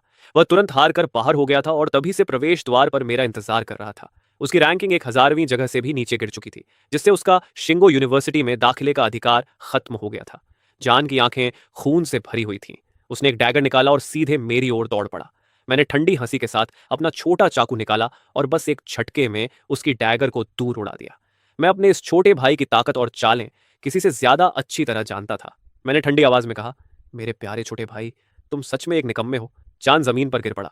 मेरे शब्द सुनकर वह गुस्से से पागल हो गया और फिर से मुझ पर झपटने लगा। तभी अचानक दर्जनों स्टाफ मेंबर्स वहां आ पहुंचे। उन्होंने जान को रोक लिया और मुझे चारों ओर से घेर लिया। स्टाफ के नेता ने गंभीर आवाज में कहा, डायरेक्टर आपसे मॉनिटरिंग रूम में मिलना चाहते हैं। मैं कुछ पल के लिए हैरान रह गया। लगता है परीक्षा में मेरे प्रदर्शन ने डायरेक्टर का ध्यान खींच लिया था, लेकिन अभी तक मुझे अपना असली स्कोर नहीं पता था। मैंने सिर हिलाया और स्टाफ के लोगों के साथ धीरे धीरे प्रवेश द्वार से बाहर चला गया। जाने से पहले मैंने पीछे मुड़कर जमीन पर पड़े जान की ओर ठंडी नजर डाली और कहा, तुम्हें खुश होना चाहिए। अगर परीक्षा के दौरान हत्या करना मना ना होता तो तुम्हारा शरीर अब तक ठंडा हो चुका होता। यह कहकर मैं बिना पीछे देखे आगे बढ़ गया। जान की आंखें लाल नसों से भर गई थीं। मुझे दूर जाते देखकर उसके मन में मुझे 1000 टुकड़ों में फाड़ देने की इच्छा उठ रही थी। उसका अबिस डीमन उसके पास पड़ा था और उसकी ऑरा साफ बता रही थी कि वह बुरी तरह घायल हो चुका है। आखिर मैंने उसकी सबसे महत्वपूर्ण रिवर्स स्केल और उसकी हॉर्न दोनों उखाड़ ली थी। इंटिस ने जान का हाथ कसकर पकड़ा और कहा, शाओई मेरे साथ चलो। घर लौटकर मैं तुम्हारे लिए सबसे अच्छा हीलर ढूंढूंगी। जान का चेहरा अंधेरे जैसा हो गया था। वह बिल्कुल नहीं हिला। उसकी आंख के कोने से धीरे धीरे खून का आंसू बह निकला। काफी देर बाद उसने मुश्किल से कुछ शब्द बोले। याटिंग मेरी मदद करो। उसने सिर हिलाया। शाओई चिंता मत करो। शाइनिंग यूनिवर्सिटी के एग्जाम से पहले मैं इनातिगे उसे हमेशा के लिए गायब कर दूंगी। उसी समय अबिस डीमन को होश आया। उसकी बैंगनी और काली आंखें मेरी दूर जाती हुई आकृति पर टिक गईं। उनमें गहरी नफरत भरी थी। वह मुझसे नफरत करता था कि मेरे पास उससे ज्यादा ताकतवर बनने का मौका था और मैंने उसे पहले नहीं बताया। अगर उसे पता होता तो वह इस निकम्मे जान को कभी नहीं चुनता। वह मुझसे इसलिए भी नफरत करता था कि मैंने हमारे पुराने रिश्तों की कोई परवाह नहीं की और बेरहमी से उसकी सबसे महत्वपूर्ण रिवर्स स्केल और उसकी हॉर्न उखाड़ ली। उसी समय नागनन हाई स्कूल के मॉनिटरिंग रूम में एक स्टाफ मेंबर मुझे लेकर पहुंचा। प्रिंसिपल ल्यू फेंक आगे बढ़े और एक तेज तर्रार महिला की ओर इशारा करके बोले, यह है सुटिंगलन, नागनन सिटी की सिटी मास्टर। फिर उन्होंने एक उम्र दराज आदमी की ओर इशारा किया और उनका लहजा और भी सम्मानपूर्ण हो गया। और ये है मिलिट्री डिस्ट्रिक्ट के चीफ इंस्पेक्टर मास्टर शोजियन। ये हर शहर में बिगिनर्स टेस्ट की फेयरनेस को सुपरवाइज करते हैं। ये नाम सुनते ही मेरी आंखें सिकुड़ गईं। ये नाम पूरी शाइनिंग अलायंस में मशहूर था। शोजियन सिर्फ एक डिवाइन रैंक बीस्ट मास्टर ही नहीं थे, बल्कि उन्होंने 10 साल पहले वायन वर्ल्ड के खिलाफ हुए वर्ल्ड चैलेंज में पहला स्थान भी हासिल किया था। मैं तुरंत उत्साह में झुक गया और बोला, नमस्ते सिटी मास्टर, नमस्ते चीफ इंस्ट्रक्टर। शोजन ने हल्का सा हाथ उठाकर मुझे सीधा किया और मुस्कुराते हुए कहा, तुम्हारा नाम पूरे मिलिट्री डिस्ट्रिक्ट में गूंज रहा है। वैसे मैंने अभी तक तुम्हें बधाई नहीं दी। पूरी अलायंस में सबसे अच्छा परिणाम हासिल करने के लिए बधाई। एसएसएस रैंक इवैल्यूएशन, कुल स्कोर 30,000 पॉइंट से भी ज्यादा। पूरे अलायंस में पहला स्थान सुनकर मैं थोड़ा हैरान रह गया। ये परिणाम मेरी उम्मीदों से कहीं ज्यादा था। मैंने कभी नहीं सोचा था कि मैं अलायंस का रिकॉर्ड तोड़ दूंगा। शोजन ने मेरे कंधे पर हाथ रखा और बोले, तुम्हारी वजह से अलायंस और आर्मी के सारे हाई ऑफिशियल्स में हलचल मच गई है। मैंने थोड़ा शर्माते हुए सिर खुजलाया और पूछा, क्या सच में इतना बड़ा मामला है? उन्होंने गंभीर होकर कहा, लेकिन तुम्हें यह जानना चाहिए कि बहुत सी ताकतवर फैक्शंस अब तुमसे अंदर ही अंदर नाराज हैं, सिर्फ इसलिए क्योंकि तुम अलायंस के इतिहास के पहले एसएसएस रैंक हो। इतना कहकर उनका चेहरा अचानक गंभीर हो गया और उन्होंने पूछा, तुम्हारी स्टार्टिंग लेजेंडरी रैंक बीस्ट तुम्हें कहां से मिली? यह सुनते ही मेरा दिल एक पल को रुक गया। शोजियन ने पहचान लिया था, लेकिन यह स्वाभाविक था। आखिर वह डिवाइन रैंक बीस्ट मास्टर थे। अगर वह यह नहीं पहचान पाते तो यही अजीब होता। मैंने तुरंत अपना भाव संभाला और कहा, मुझे एग्जाम बहुत तब मिला जब मैं साउथ आउटस्कर्ट्स में जंगली जड़ी बूटियां इकट्ठा कर रहा था। वह एक छोटी नदी के किनारे बेहोश पड़ा था। जब मैंने उसे देखा, उसके आसपास स्पेशल फ्लक्चुएशंस हो रहे थे। स्पेशल फ्लक्चुएशंस, क्या वह एक सब डिमेंशनल रिफ्ट हो सकती है? यह शब्द तुरंत शोजियन के दिमाग में आया। इस दुनिया में दो तरह की रिफ्ट्स होती हैं, वर्ल्ड रिफ्ट्स और सब डिमेंशनल रिफ्ट्स। वर्ल्ड रिफ्ट्स बड़े और पूर्ण दुनिया की ओर जाती है, जिनके अपने स्थिर नियम होते हैं, जैसे वाइब्रेंट वर्ल्ड और डार्क वर्ल्ड, जिनसे इस साल युद्ध होने वाला है। इनमें से ज्यादातर दुनिया मानवता के लिए दुश्मन है और हमेशा अलायंस पर कब्जा करने का सपना देखती है। इसी कारण अलायंस ने एक हाई लेवल स्ट्रैटेजी अपनाकर 36 वर्ल्ड रिफ्ट्स को बॉर्डर बैटलफील्ड्स में महान दीवार के पार स्थानांतरित कर दिया है, जो पूरे राष्ट्र की रक्षा करती है। वहीं सब डायमेंशनल रिफ्ट्स छोटे और अधूरे सीक्रेट रियल्म्स की ओर ले जाती है। कुछ उच्च स्तर और उच्च गुणवत्ता वाले रियल्म्स इतने कीमती होते हैं कि उन्हें वर्ल्ड चैलेंजेस में एक्सचेंज रिसोर्स की तरह इस्तेमाल किया जा सकता है। मेरी बात सुनकर शोजियन के मन में तुरंत ख्याल आया कि शायद एक लेजेंडरी ग्रेड सब डायमेंशनल रिफ्ट प्रकट हुई थी। ऐसे स्तर की रिफ्ट अपने आप में एक रणनीतिक रिसोर्स मानी जाती है। मैंने उनकी एक्सप्रेशन देखकर आगे कहा, लेकिन वह स्पेशल फ्लक्चुएशन सिर्फ कुछ सेकंड में गायब हो गई। जब मुझे लगा कि कोई खतरा नहीं है, तो मैं दौड़ कर गया और जम्बाओ को उठा लिया। मैंने एग्जामबाओ के सिर को सहलाया और कहा, वह तुरंत ही मेरे साथ खुल मिल गया। यह सुनकर शोजियन की नजर थोड़ी गहरी हो गई। वह तुरंत समझ गए कि मैं झूठ बोल रहा हूं, लेकिन उन्होंने इसे नजरअंदाज कर दिया। तुम काफी समझदार हो, उन्होंने कहा, मैं भी सीधे मुद्दे पर आता हूं। इतना कहकर उन्होंने विषय बदल दिया और अब उन्हें एग्जाम्बाओ की उत्पत्ति में कोई दिलचस्पी नहीं थी। इस बार मेरी मुख्य जिम्मेदारी तुम्हारी असली स्थिति की रिपोर्ट हेडक्वार्टर्स को देना है, लेकिन मैं यहाँ आर्मी की तरफ से भी आया हूँ। मुझे तुम्हारी मदद चाहिए एक बहुत ही महत्वपूर्ण मिशन के लिए, जो इस साल के वर्ल्ड चैलेंज से जुड़ा है। यह सुनकर मैंने भौहें सिकोड़ ली। World challenge? शोजियन ने आगे कुछ नहीं कहा और बगल में खड़ी सुटिंगलन की ओर देखा। सिटी मास्टर सुटिंगलन तुरंत समझ गई और ल्यू फेंक तथा बाकी लोगों को साथ लेकर सम्मानपूर्वक कमरे से बाहर चली गई। अब मॉनिटरिंग रूम में सिर्फ शोजियन और मैं ही बचे थे। उन्होंने हाथ हिलाया और तुरंत एक साउंड प्रूफ बैरियर बना दी। उनका चेहरा बेहद गंभीर था। यह मामला बहुत महत्वपूर्ण है, इसे किसी भी हालत में बाहर नहीं जाना चाहिए। तुम्हें पता होना चाहिए कि इस साल अलायंस का ओपोनेंट है inner demon world. Inner demons बेहद शक्तिशाली होते हैं और खासकर मेंटल अटैक्स में माहिर हैं। उनके खिलाफ अलायंस की जीत की संभावना बहुत कम है। मैंने सिर हिलाया, क्योंकि वर्ल्ड चैलेंज के बारे में मैं पहले ही इंटरनेट पर पढ़ चुका था। तभी शोजियन ने एक फाइल खोली और अलायंस बॉर्डर्स का नक्शा हवा में प्रोजेक्ट कर दिया। उन्होंने कहा, तुम्हें यह भी पता होना चाहिए कि अलायंस पहले ही 9 लगातार हार झेल चुका है। अगर हम इस साल भी हार गए तो क्या होगा, जानते हो? उन्होंने अचानक मेरी ओर देखा। उनकी नजर बेहद गंभीर थी। इसका मतलब होगा कि अलायंस को अपनी टेरिटरी का एक हिस्सा छोड़ना पड़ेगा। यह सुनकर मैंने गहरी सांस ली। मुझे उम्मीद नहीं थी कि हालात इतने खराब हो चुके हैं। पूरे इतिहास में ऐसा कभी नहीं हुआ था कि अलायंस को अपनी जमीन छोड़नी पड़े। शोजियन ने सिर पीछे झुकाया और आंखें बंद कर ली। टेरिटरी सरेंडर का मतलब कम से कम एक पूरा शहर और उसके साथ वहां रहने वाले सभी लोग। और जब यह इलाका सौंप दिया जाएगा तो उन लोगों का क्या होगा? यह सुनकर शोजियन के चेहरे पर एक कड़वी मुस्कान आ गई। उसने धीमे स्वर में कहा, उनके लिए सबसे अच्छा अंत यही होगा कि उन्हें जल्दी मौत मिल जाए, वरना वे दरिंदे कुछ भी करने में सक्षम हैं। यह सुनते ही मेरी पुतलियां सिकुड़ गईं। इतना भयानक! आखिर एक शहर में कम से कम 5 मिलियन लोग रहते हैं। इसलिए इस बार इनर डीमन वर्ल्ड के खिलाफ होने वाले वर्ल्ड चैलेंज में हमें किसी भी हालत में हारना नहीं चाहिए। मैंने गंभीरता से सिर हिलाया। भले ही मैं इस दुनिया में कुछ ही दिन पहले आया था, लेकिन अलायंस मुझे अपनी पिछली जिंदगी के देश जैसा ही महसूस होता था। मैं सच में ऐसा अंत नहीं देखना चाहता था। तभी शोजियन ने नक्शे को और झूम किया और बोला, सक्यूबस जाति का सबसे बड़ा फायदा उनकी मानसिक हमले की क्षमता है, और यही हमारी सबसे बड़ी कमजोरी भी है। इसलिए हमें ऐसा कोई आर्टिफैक्ट ढूंढना ही होगा जो मेंटल अटैक्स को रोक सके। फिर उसने उंगली से नक्शे पर ह्यूगो ग्रेट वॉल के पास चमकते एक छोटे से बिंदु की ओर इशारा किया और कहा, उस सब डिमेंशनल रिफ्ट से मिलने वाला डिंगे इंग चार्म टाइप और मेंटल अटैक्स के प्रभाव को पूरी तरह खत्म कर सकता है। अगर हमें हाई क्वालिटी डिंगविंग मिल जाए तो हम उससे मेंटल स्टेबिलिटी हेलमेट्स बना सकते हैं और अलायंस के लिए हालात पलट सकते हैं। इतना कहकर शोजियन अचानक मेरी ओर मुड़ा और बोला, मुझे तुम्हारी जरूरत है। तुम्हें उस रिफ्ट के अंदर जाना होगा, उसके कोर को ढूंढना होगा और उसे अलायंस के नियंत्रण में लाना होगा। यह सुनते ही मुझे आखिर उसका असली उद्देश्य समझ आ गया, लेकिन मैंने थोड़ा हिचकते हुए कहा, क्या आप मुझे थोड़ा ज्यादा नहीं आंक रहे? मैं अभी सिर्फ ब्रॉन्ज रैंक 5 हूं। वहां जाना तो सीधे मौत को बुलाने जैसा है। शोजियन ने सिर हिलाया और बोला, यह रिफ्ट बहुत खास है। इसमें सिर्फ ब्रॉन्ज रैंक 5 या उससे नीचे के लोग ही प्रवेश कर सकते हैं, इसलिए तुम सबसे उपयुक्त उम्मीदवार हो और मैं तुम्हारे साथ 2 और टीममेट्स भी भेजूंगा। फिर उसने गंभीर स्वर में जोड़ा, यह रिफ्ट बेहद खतरनाक है। बहुत से लोग पहले ही इसमें असफल हो चुके हैं, लेकिन तुम एसएसएस रैंक हो, सिर्फ तुम ही इसे पूरा कर सकते हो। इतना कहकर शोजियन ने मुझे सैन्य सलामी दी और बोला, अगर तुम यह मिशन स्वीकार कर लेते हो तो चाहे अंत में सफलता मिले या नहीं, सेना तुम्हें इनाम के रूप में एक स्पेशल एट्रीब्यूट एपिक आइटम देगी। जैसे ही मैंने इनाम शब्द सुना, मेरी दिलचस्पी तुरंत बढ़ गई। अगर इनाम है तो जाना नामुमकिन भी नहीं, और वैसे भी ब्रॉन्ज रैंक 5 की रिफ्ट इतनी खतरनाक नहीं होनी चाहिए। मैंने कहा, मैं जा सकता हूं, लेकिन मुझे एपिक बीस्ट की जरूरत नहीं है। चीफ इंस्ट्रक्टर, क्या आप मेरी कुछ चीजें दिलाने में मदद कर सकते हैं? इतना कहकर मैंने टेबल से एक कागज और पेन उठाया और जाम्बाओ को शुद्ध करने के लिए जरूरी मटेरियल्स की सूची लिख दी। Millennial hollow heart of yin yang fusion, sacred water of the northern sea, पेचांट स्टेलर सैंड। सूची पढ़ते ही शोजियन ने हल्का सा भौहें सिकोड़ ली और बोला, इन सब में से मैं सिर्फ बेचांट स्टेलर सैंड को पहचानता हूं। ये एक लेजेंडरी मटेरियल है और अलायंस के संरक्षण में है। अगर तुम्हें इसकी जरूरत है तो मैं इसे इस मिशन के रिवॉर्ड के रूप में मंजूर करवा सकता हूं। मैंने बिना झिझक जवाब दिया, डील। मुझे पहले वह बेचांट स्टेलर सैंड हासिल करना था, बाकी मटेरियल्स बाद में भी मिल सकते थे। यह सुनकर शोजियन की आंखें चमक उठीं। तो फिर देर किस बात की, हम अभी निकलते हैं। मैं वादा करता हूं कि तुम्हारी इवैल्यूएशन से पहले तुम वापस लौट आओगे। 7 दिन काफी हैं। शोजियन सच में एक एक्शन लेने वाला आदमी था। उसने मेरा हाथ पकड़ा और सीधे मुझे मॉनिटरिंग रूम से बाहर खींच लिया।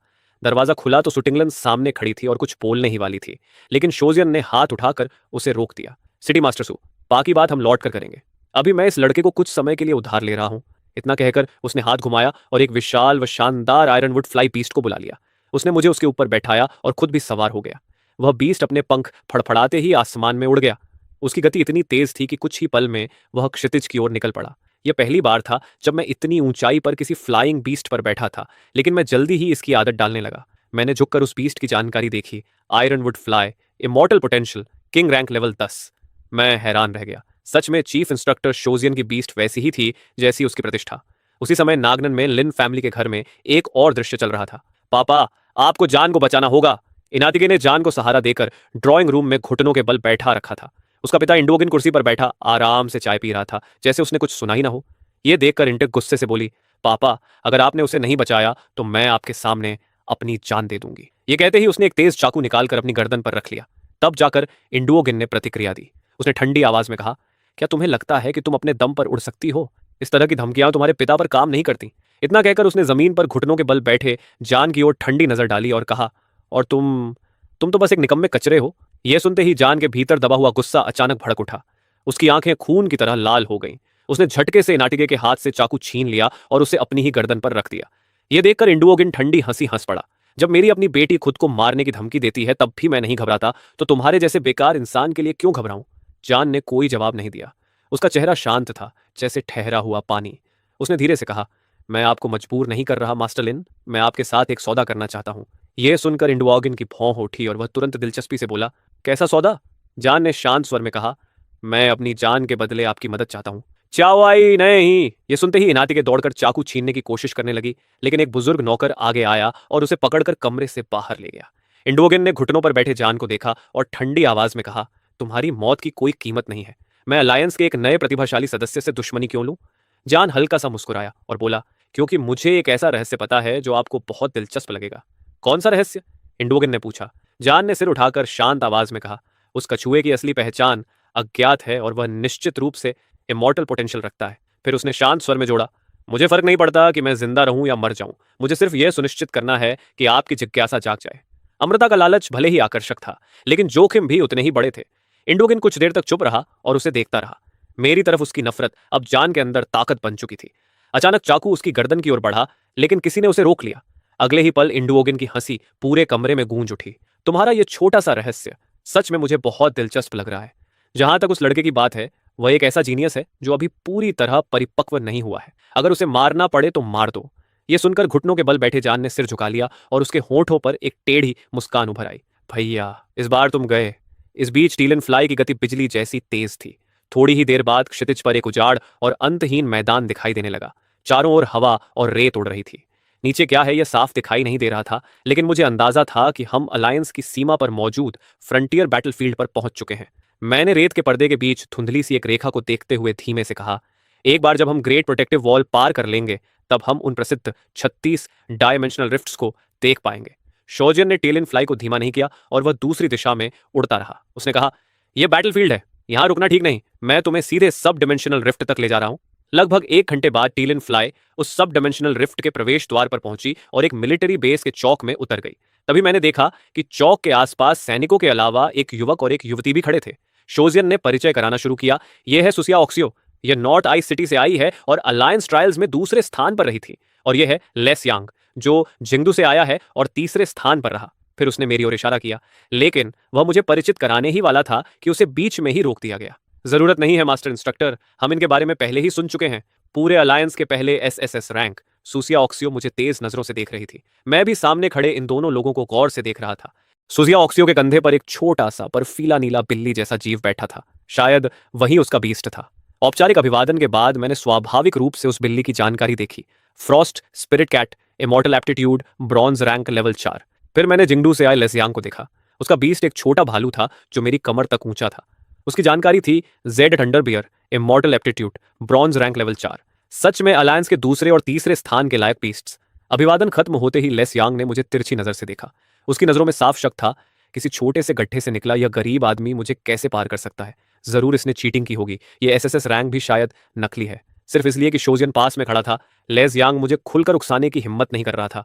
मैंने यह सब देख लिया, लेकिन मुझे इससे कोई फर्क नहीं पड़ा। अगर लेस यांग चुपचाप रहता है तो ठीक है, मिशन खत्म होने के बाद सब अपने रास्ते चले जाएंगे। लेकिन अगर उसने परेशानी खड़ी की तो झांबाओ उसे अच्छी तरह सबक सिखा देगा। इसी बीच मुझे एक और चीज का पता चला। सामान्य बीस्ट्स के पास शुरुआत में सिर्फ 2 स्किल्स होती हैं, लेकिन एग्जाम्बाओ के पास 3 थी। शायद इसलिए क्योंकि एग्जाम्बाओ एक लेजेंडरी क्लास बीस्ट है। मैं ये सोचते हुए ठुड्डी सहला रहा था, तभी जम्बाओ ने मेरी हथेली से सिर रगड़ा, जैसे कह रहा हो, चिंता मत करो मास्टर, जाम्बाओ इन सारे बुरे लोगों को हरा देगा। लगता है छोटे ने भी लेसियांग की दुश्मनी महसूस कर ली थी। मैंने मुस्कुराकर उसके सिर पर हाथ फेरा। पास खड़े शोजियन ने देखा कि परिचय हो चुका है तो वह बोला, तुम्हें शिंगो यूनिवर्सिटी में दाखिला लेने से पहले अभी 7 दिन इंतजार करना होगा। समय कम है और मिशन बड़ा है। हम अभी निकलते हैं। तीनों ने सिर हिलाया और शोजियन के पीछे चल पड़े। थोड़ी देर में हम एक नीले महल जैसे स्थान पर पहुंचे जो स्पेशल क्रिस्टल से बना हुआ था। उस नीले महल के केंद्र में लगभग 10 मीटर ऊंची सब वर्ल्ड रिफ्ट चमक रही थी और उसके आसपास अंतरिक्ष के टुकड़े झिलमिला रहे थे। महल के चारों ओर बहुत से टेक्नीशियंस कंप्यूटर पर काम कर रहे थे और स्पेस को स्टेबलाइज करने की कोशिश कर रहे थे। शोजियन हमें रिफ्ट के सामने ले आया और बोला, अगर तुम लोग इस सब वर्ल्ड का कोर ढूंढ लेते हो तो अलायंस इस रिफ्ट को नियंत्रित कर पाएगा। हम तीनों ने सिर हिलाया और अंदर जाने ही वाले थे कि शोजियन ने हमें रोक लिया। उसने गंभीर होकर कहा, इस रिफ्ट का एनवायरनमेंट बहुत खास है और इसकी डिफिकल्टी बहुत ज्यादा है। तुमसे पहले 8 टीम्स इसमें असफल हो चुकी हैं। अगर तुम भी असफल रहे तो अलायंस को यह रिफ्ट छोड़नी पड़ेगी और टेरिटरी सरेंडर की तैयारी करनी पड़ेगी। लेकिन ज्यादा दबाव मत लो, बस अपनी पूरी कोशिश करना। इतना कहकर शोजियन ने हाथ घुमाया और 3 सिंबल्स निकाले और हमें दे दिए। अगर हालात बहुत कठिन हो जाए तो तुरंत पीछे हट जाना। फिर उसने कमरे पर नजर दौड़ाई और कहा, समय बर्बाद मत करो, जल्दी जाओ। मैं यहीं तुम्हारा इंतजार करूंगा और उम्मीद करता हूं कि तुम लोग विजयी होकर लौटोगे। सबकी नजरों के सामने हम तीनों उस सब वर्ल्ड रिफ्ट में प्रवेश कर गए और हमारी आकृतियां धीरे धीरे उस दरार में गायब हो गई। दूसरी तरफ निकलते ही हमें एक तीव्र वेटलेसनेस का एहसास हुआ और हम लगभग 100 मीटर की ऊंचाई से नीचे गिरने लगे। नीचे अंतहीन समुद्र फैला हुआ था। मैंने तुरंत अपनी बाहों में बैठे जाम्बाओ को संकेत दिया। तुरंत गहरे नीले पानी की एक लहर ने हमें घेर लिया और हमें धीरे धीरे समुद्र की सतह पर उतार दिया। जाम्बाओ के ब्लैक टर्टल जेड ने हमें ऊपर उठा लिया, जिससे हम पानी पर खड़े रह सके। सुसिया ऑक्सियो के लिए यह और भी आसान था। उसके आइस स्प्रिट कैट ने सीधे पानी के एक हिस्से को जमा दिया और वह उस बर्फ पर खड़ी हो गई। सिर्फ लेस यांग के पास कुछ नहीं था। छपाक! वह सीधे समुद्र में गिर गया और हाथ पैर मारते हुए चिल्लाने लगा, बचाओ, मुझे तैरना नहीं आता। आखिर उसे इस हालत में देखकर मैंने जम्बाओ से कहा कि वह अपने ब्लैक टर्टल जेट से उसे ऊपर खींच ले। कुछ ही पल में लेस यांग पानी से बाहर आ गया। उसके महंगे कपड़े पूरी तरह भीग चुके थे और उसके बीस्ट जेड थंडरबियर का भूरा नीला फर शरीर से चिपक गया था, जैसे किसी ने उसे चाट लिया हो। लेस यांग जोर से छींक पड़ा और फिर मुझे अजीब नजरों से देखकर बोला, ओए गरीब आदमी, ये मत समझना कि मैं तुम्हारा शुक्रिया अदा करूंगा सिर्फ इसलिए कि तुमने मुझे बचाया है। इस युवा स्वामी को अब भी विश्वास नहीं होता कि तुम्हारे जैसे भिखारी को एसएसएस रैंक मिल सकता है। इससे पहले कि मैं कुछ कह पाता, सुसिया ओक्सियाओ ने गुस्से में कहा, लेस यांग तुम इतने बदतमीज क्यों हो? अगर उसने तुम्हें नहीं बचाया होता तो तुम अभी तक डूब चुके होते। क्या तुम इतने कृतज्ञ हो? यह सुनकर लेस यांग का चेहरा लाल हो गया। उसे यह बिल्कुल पसंद नहीं आया कि उसे कृतज्ञ कहा जाए। उसने मेरी ओर मुड़कर हिम्मत जुटाई और झुककर बोला, धन्यवाद, और मैं कृतज्ञ नहीं हूं। उसे देखते हुए मैं हंसी रोक नहीं पाया। सच में जिंगदू का यह यंग मास्टर बहुत घमंडी तो है, लेकिन अपने सिद्धांतों पर भी अड़ा रहता है। लेकिन सच कहूं तो यह लड़का इतना बुरा भी नहीं लगता, बस थोड़ा सा सीधा साधा है। मैंने उसे हाथ के इशारे से उठने को कहा, चलो अब चलते हैं। हम तीनों उस छोटे से द्वीप की ओर बढ़ने लगे, लेकिन मुश्किल से कुछ ही कदम चले थे कि अचानक लगभग 10 मीटर ऊंची एक विशाल लहर हमारे सामने उठ खड़ी हुई। इससे पहले कि हम तीनों प्रतिक्रिया कर पाते, वह लहर हमें अपने साथ बहाकर सीधे समुद्र की गहराई में ले गई। समुद्र का तल स्याही जैसा काला था, कहीं भी रोशनी की हल्की सी झलक तक नहीं थी। मैंने भौहें सिकोड़ लीं। ऊपर सतह की ओर देखा तो समझ आया कि सौभाग्य से मेरे पास जाम्बाओ का शील्ड मौजूद था। अगर वह शील्ड ना होता तो मैं तो पक्का डूब ही जाता। यह सोचते हुए मैं धीरे धीरे ऊपर की ओर तैरने लगा और अंततः सतह पर पहुंच गया। थोड़ी देर बाद लेसियांग और सुचिया ओक्सियाओ भी पानी से बाहर आ गए। लेसियांग तो अपने शील्ड की वजह से सुरक्षित था, लेकिन सुचिया ओक्सियाओ के कपड़े पूरी तरह भीग चुके थे। उसका चेहरा थोड़ा उदास हो गया क्योंकि वह अपने साथ अतिरिक्त कपड़े नहीं लाई थी। तभी अचानक एक रहस्यमयी नीला शील्ड उसे घेर लिया। सुसिया ओक्सियाओ ने मुड़कर देखा तो पाया कि वह शील्ड उसके कपड़ों का सारा पानी सोख रहा था। एक ही पल में उसके कपड़े पूरी तरह सूख गए। वह तुरंत मेरी ओर मुड़ी और सच्चे दिल से बोली, धन्यवाद। मैंने बस लापरवाही से हाथ हिलाकर जवाब दिया। तभी लेस यांग ने आगे बढ़ते हुए कहा, समय बर्बाद मत करो, जल्दी चलो। वह आगे आगे चल पड़ा और हम तीनों पानी की सतह पर चलते हुए उस छोटे द्वीप की ओर बढ़ने लगे। चलते हुए हम बीच बीच में दूर तक नजर दौड़ाते कि कहीं फिर कोई विशाल लहर तो नहीं आ रही। ज्यादा देर नहीं हुई थी कि हमें पहली डीमन बीस्ट्स दिखाई दी, हाथ जितनी बड़ी 3 मछलियां। जानकारी सामने आई, ब्लडथर्स्टी फिश, ब्रॉन्ज लेवल 3। मैं हमला करने ही वाला था कि अचानक मुझे रोक दिया गया। लेस यांग ने थोड़ी ऊंची करके कहा, भले ही मैं तुम्हारा एहसान मानता हूं कि तुमने मुझे पहले बचाया था, लेकिन इसका मतलब यह नहीं कि मैं तुम्हारी एसएसएस रैंक वाली ताकत को मान लूं। ऐसे छोटे मॉन्स्टर्स किसी एक्सपर्ट को ही संभालने दो। यह सुनकर सुसिया ऑक्सियो गुस्से में बोली, लेस यांग, तुम्हारी समस्या क्या है और किसने कहा कि ये तीनों तुम्हें दे दिए? उसका स्वभाव आग जैसा था और वह उससे भिड़ने ही वाली थी, लेकिन मैंने हाथ उठाकर उसे रोक दिया और हल्की हंसी के साथ लेस यांग को देखा। कोई बात नहीं छोटे मालिक, लेकिन जाम्बाओ के पास सिर्फ एक शील्ड है। क्या तुम सच में अपने बेयर के साथ अकेले लड़ना चाहते हो? यह सुनकर लेसियांग कुछ पल के लिए चुप हो गया। मैं हल्की मुस्कान के साथ उसे देख रहा था, यह जानने के लिए कि इतना घमंडी नौजवान क्या फैसला करेगा। लगभग 30 सेकंड तक वह चुप रहा और फिर बोला, यह यंग मास्टर मान सकता है कि तुम्हारे पास एसएसएस रैंक की ताकत है, लेकिन सिर्फ 30%। तुम मेरे बेयर पर भी शील्ड लगा सकते हो।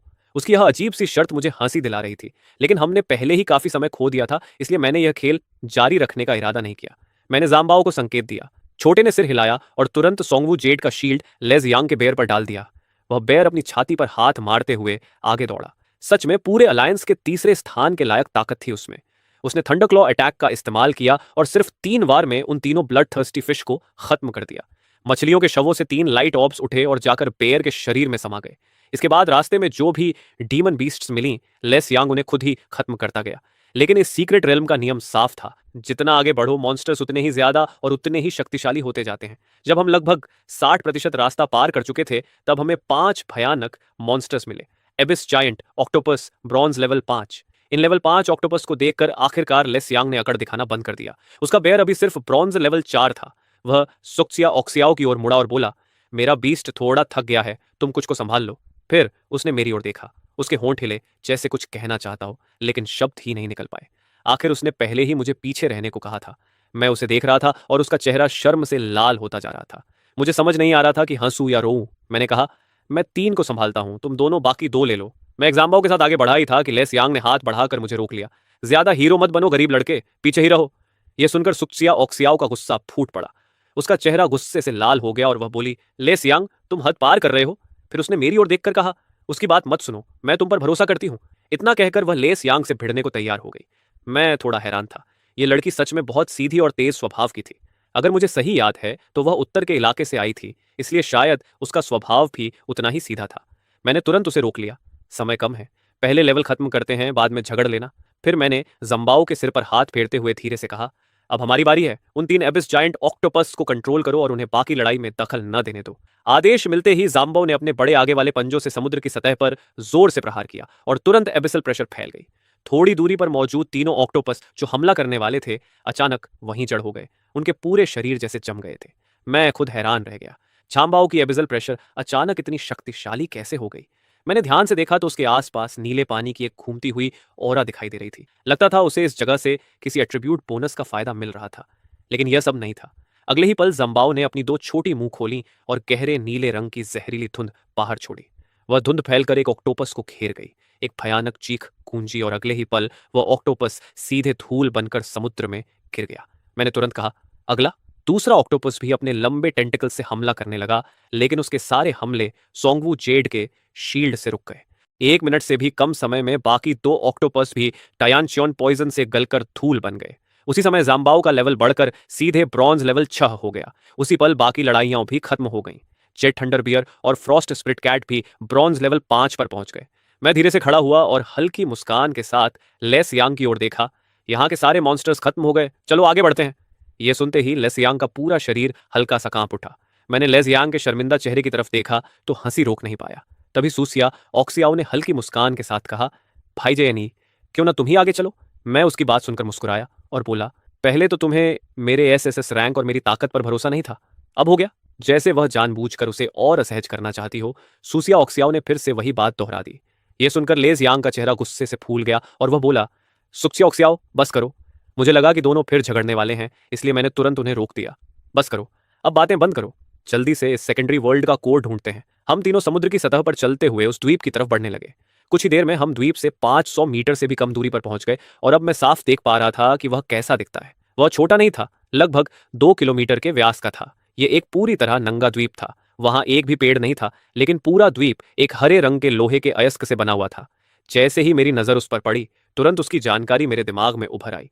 हांगंग ट्रैंक्विल स्टील ओर, गुणवत्ता कॉमन से इमॉर्टल तक, बहुत लचीला, वजन हल्का और चार्म टाइप मेंटल अटैक्स के खिलाफ बेहद प्रभावी। द्वीप के चारों ओर अनगिनत चट्टान जैसे रीफ भी थे और पूरा द्वीप एक हल्की ऊर्जा की परत से ढका हुआ था। यही वजह थी कि हमें यकीन था कि इस सेकेंडरी वर्ल्ड का कोर यहीं कहीं है। हम द्वीप के करीब जाने ही वाले थे कि अचानक समुद्र की सतह पर लहरें उठने लगीं। अगले ही पल द्वीप के चारों ओर मौजूद सारे रीफ्स हिलने लगे और उन पर लाल लाल आंखें खुल गईं। मैंने तुरंत हाथ उठाकर दोनों को रोका। रुको, ये रीफ्स असल में डीमन बीस्ट्स हैं। वे रीफ्स धीरे धीरे पानी से बाहर निकले और पता चला कि वे असल में 2 से 3 मीटर लंबे विशाल मगरमच्छों का झुंड है। पूरे समुद्र की सतह उन मगरमच्छों से भरी हुई थी। मैंने अंदाजा लगाया कि कम से कम 30 तो होंगे ही। और इतना ही नहीं, उस झुंड के पीछे एक और भी बड़ा मगरमच्छ था जो साफ तौर पर उनका लीडर लग रहा था। मैंने पहले पूरे झुंड की जानकारी देखी। एंगशू क्रोकोडाइल ब्रॉन्ज लेवल 6। फिर मैंने उस बड़े लीडर मगरमच्छ की ओर देखा और उसकी जानकारी सामने आई, एंगशू वांग इमॉर्टल पोटेंशियल ब्रॉन्ज लेवल 8। मेरी पुतलियां तुरंत सिकुड़ गईं। यह पहली बार था जब मैं किसी इमॉर्टल पोटेंशियल वाली डीमन बीस्ट से लड़ने जा रहा था। लेज यंग सावधानी से पीछे हटकर मेरे पास आ गया और बोला, भाईजान, इस बड़े मगरमच्छ की ऑरा बिल्कुल मेरे पैंक्शन जैसी लग रही है। मैंने सिर हिलाया। तुमने सही पहचाना। जैसे तुम्हारे होबाक्सियन का पोटेंशियल इमॉर्टल है, वैसे ही इसका भी है। यह ब्रॉन्ज लेवल 8 की इमॉर्टल डीमन बीस्ट है, यानी होबाक्सियन से 3 लेवल ऊपर। यह सुनकर लेज यंग अनजाने में ही निकल गया और बोला, भाईजान, क्या तुम्हें लगता है कि तुम इसे संभाल सकते हो? सुसिया ऑक्सियाओ भी मेरी तरफ देखने लगी। उन दोनों को पता था कि वे मिलकर भी अंशु वांग को नहीं हरा सकते, इसलिए अब उनकी सारी उम्मीदें मुझ पर थीं। लेकिन सच कहूं तो मुझे खुद भी पूरा भरोसा नहीं था। जाम्बाओ पहले 2 लेवल ऊपर वाले दुश्मन को हरा चुका था, लेकिन आंशु वांग अलग था। वह रेयर पोटेंशियल वाली बीस्ट से भी ज्यादा खतरनाक था। उसका पोटेंशियल 2 लेवल ज्यादा था और उसका लेवल ब्रॉन्ज 8 था, जबकि जाम्बाओ अभी ब्रॉन्ज 6 ही था। मैंने थोड़ा सोचकर कहा, मैं कोशिश करूंगा, लेकिन क्या तुम लोग बाकी एंगशुए मगरमच्छों को संभाल सकते हो? यहाँ लगभग 30 हैं। लेजियंग ने तुरंत जवाब दिया, शाओ शाओ और मैं अपनी पूरी कोशिश करेंगे। हम उन्हें तुम्हारे फाइट में दखल नहीं देने देंगे। यह कहकर मैं सीधे एंगजुए मगरमच्छों की ओर जाम्बाओ के साथ दौड़ पड़ा। मेरा मुख्य लक्ष्य एंगसू वंग था। उसी समय लेस यांग और सुत्सिया ऑक्सियाओ भी लड़ाई में कूद पड़े। रास्ते में आने वाले मगरमच्छों को हटाते हुए जाम्बाओ ने तैयन शोंगू का इस्तेमाल किया और छलांग लगाकर सीधे अंगसू वांग के सामने पहुंच गया। उसके शोंगू शील्ड ने मगरमच्छ की पूंछ के वार को रोक लिया। फिर अपनी 2 छोटी छोटी मुंह से उसने नीली पानी जैसी जहरीली धुंध छोड़ी, जिसने अंगसू वांग को घेर लिया। हमला करने के तुरंत बाद जाम्बाओ मेरे पास लौट आया। मैंने भौहें सिकोड़ ली। कुछ ही पल बाद धुंध छूट गई और एंगशु वांग की आकृति दिखाई दी। वह अभी भी जिंदा था। उसकी पूंछ पर कुछ जंग लगे जैसे छोटे छोटे छेद थे, लेकिन उसे कोई घातक चोट नहीं लगी थी। सच में एक इमॉर्टल पोटेंशियल वाली डीमन बीस्ट के लायक ताकत थी उसमें। मैंने हल्की कड़वी मुस्कान दी और झांबाओ को रोक लिया जो दोबारा हमला करने जा रहा था। सांबाओ ने सिर उठाकर मुझे हैरानी से देखा। मास्टर, आप मुझे क्यों नहीं जाने देते? सांबाओ दिन उसे हरा सकता है। मैं लगातार एंगशु वांग पर नजर रखे हुए था ताकि वह अचानक हमला न कर दे। फिर मैं झुककर धीरे से बोला, एक्सबॉ, तुम्हारी एक ही अटैक स्किल है तायनशु, और वह भी अंशु वांग पर ज्यादा असरदार नहीं है। एक्सबॉ कुछ कहने ही वाला था कि मैंने उसे रोक दिया। चिंता मत करो, यहाँ इतने सारे अंशुई हैं, हम उनका इस्तेमाल करके तुम्हारा लेवल बढ़ा सकते हैं, फिर बाद में एंगशु वांग से निपटेंगे। ये सुनते ही जाम्बाओ की आंखें चमक उठीं और उसने मुझे प्रशंसा से देखा। मास्टर, आप तो बहुत होशियार हैं। मैंने उसके सिर पर हाथ फेरा, फिर उठकर पीछे खड़े दोनों से चिल्लाकर कहा, सुसिया ऑक्सियो, ले सियांग, अंगसु वांग को मेरे लिए रोक कर रखो, मैं जाम्बाओ का लेवल बढ़ाने जा रहा हूं। दोनों तुरंत मेरे पास आ गए। ले सियांग ने उत्साह से कहा, जाओ भाई जान, अगर पैंक्शन उसे हरा नहीं सकता तो भी कुछ देर तक रोक जरूर सकता है। सुसिया ऑक्सियो ने कुछ नहीं कहा, उसने बस अपने बिगोइन माओ को आदेश दिया कि वह अंशु वांग को रोके। सच में बिल्कुल एक बर्फीली देवी जैसा शांत स्वभाव था उसका। मैंने सिर हिलाया और सांबाओ के साथ मगरमच्छों के झुंड की तरफ दौड़ पड़ा। ब्रॉन्ज लेवल 6 का सांबाओ उस झुंड के बीच किसी विनाशकारी ताकत जैसा था। उसका अबिसल प्रेशर सक्रिय हो गया और उसके प्रभाव क्षेत्र में आने वाले सारे मगरमच्छ जड़ हो गए। वे हिल तक नहीं पा रहे थे।